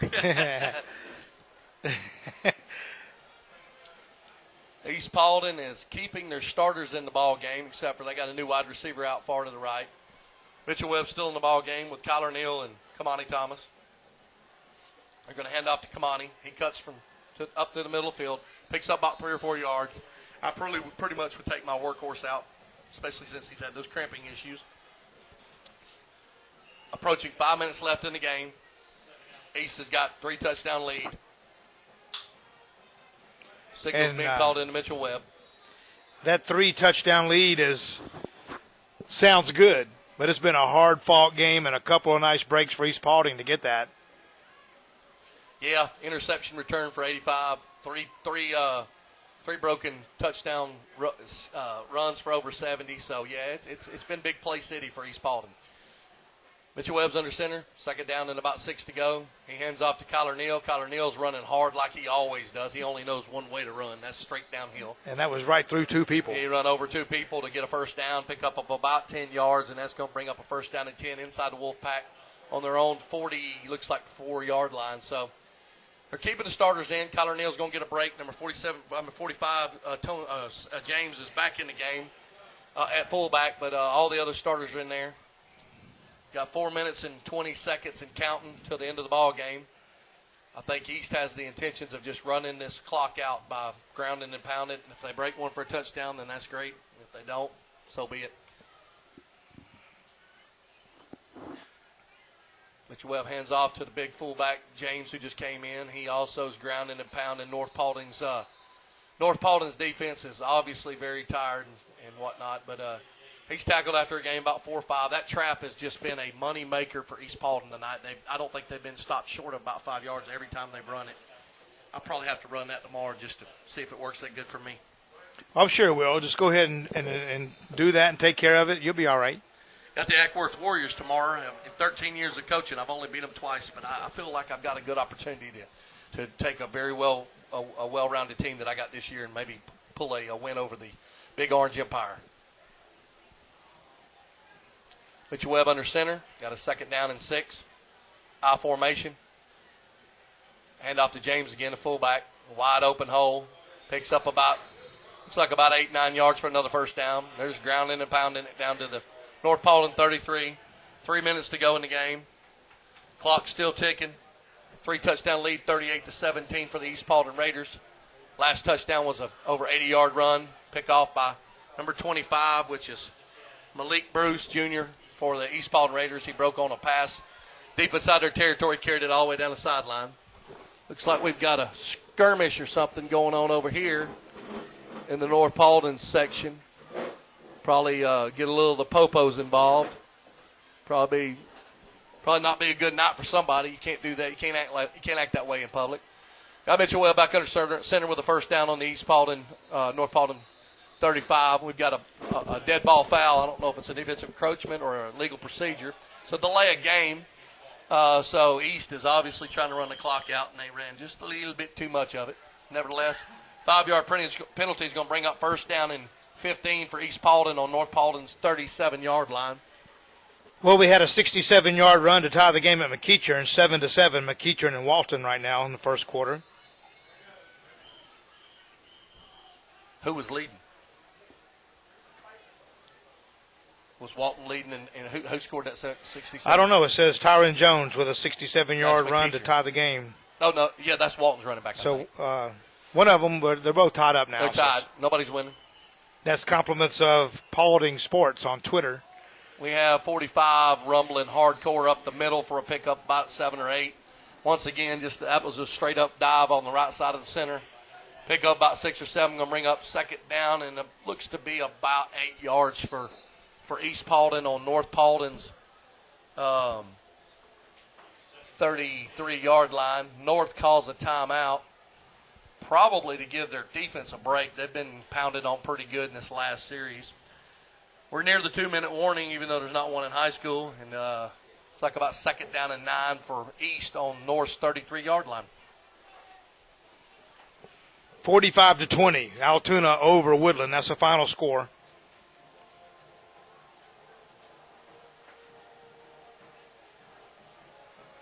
Commerce ended a 5-year losing streak with Jefferson, 22-7. Hey, I love Way to go, Commerce. Hey, Commerce, way to get her done. Woo, Commerce. And way to go, Jefferson. You got beat by a team and ain't won in 5 years. Way to go, yeah. Take one for the team, Jefferson. What was the final of the Hiram game? Is it called yet? I haven't seen the final on that game yet. It's got to be done, or at least close.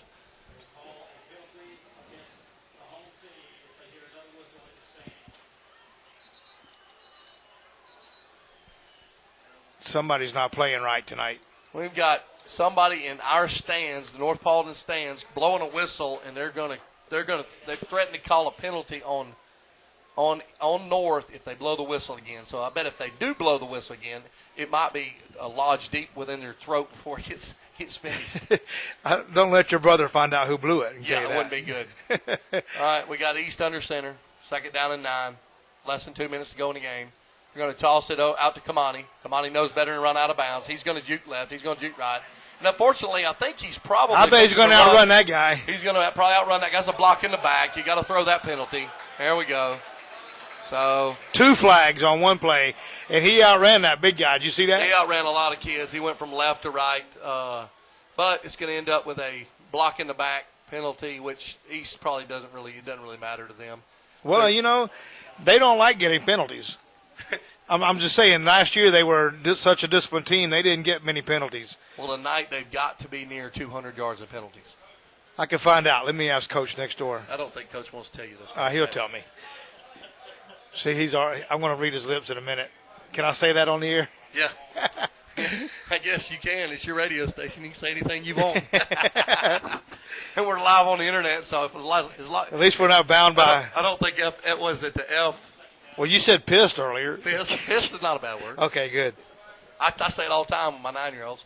I don't think their parents like it, but is that what he meant when he said it to me the other day? All right, that backs the Raiders back. Looks like about second down, about 20 yards after the penalty on the North Paulding 43-yard line. Minute and 26 seconds and counting in the game. East Paulding leading 38-17 with a sure win out the gate this year. I will say that even though it's a 3-touchdown lead, it is totally not representative of the game. North played a much stronger game. Got a handoff to 26. I don't think I've seen him in the ball game. He scampers for about 10 or 12 yards. Number 26 is Keenan Pace, and he's a junior, and he picks up about 10 yards Bring up a third down and about 9-10 for East, and they may have to take one more snap. There's 53 seconds and counting in the game. 3rd and 12. 3rd and 12, they're probably going to take the old victory formation snap would be my guess. Or I would hand off to that big stud fullback, number 45, James, who's a senior. Nevertheless, this will be the last play from the line of scrimmage for East Paulding. Fumbled and it. It's a fumble. He fumbles, and that'll be the end of the ball game. 23 seconds to go. They'll line it up, shake hands. Say goodnight. Unfortunately for Scott Jones, he opened up against the toughest opponent of the year. He takes a loss 38-17, but I will tell you that he's got to be proud of his team and the way they played. They played with discipline. They played with structure. The stands are very happy. They are clapping like they won the ball game. And that's a great sign. It's a great start for North Paulding, Jonathan. They played great. And like I say, 3 long runs is what caused this game to be where it is right now. I've never seen referees exit the field like that. Have you? Never have. I think those two are racing. Anyway, nevertheless, it's been a good ball game. The scoreboard doesn't tell the story. 38-17 victory by the East Paulding Raiders.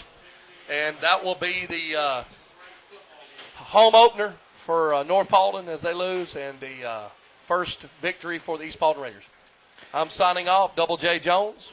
Happy to call the game with Randy R.K. Riggs. Look forward to the next time we chat. And tomorrow, 1 o'clock, right? 1 o'clock. East Paulding come to the Boneyard at California Ball Field. See an opportunity for the 9-year-old East Paulding Raiders to beat the Empire of Ackworth. 1 o'clock. Be there, be square. And we're going to try to stream that game in case you can't be there. So if you can't make it and you want to check it out, come check it out on 278themix.com. Later.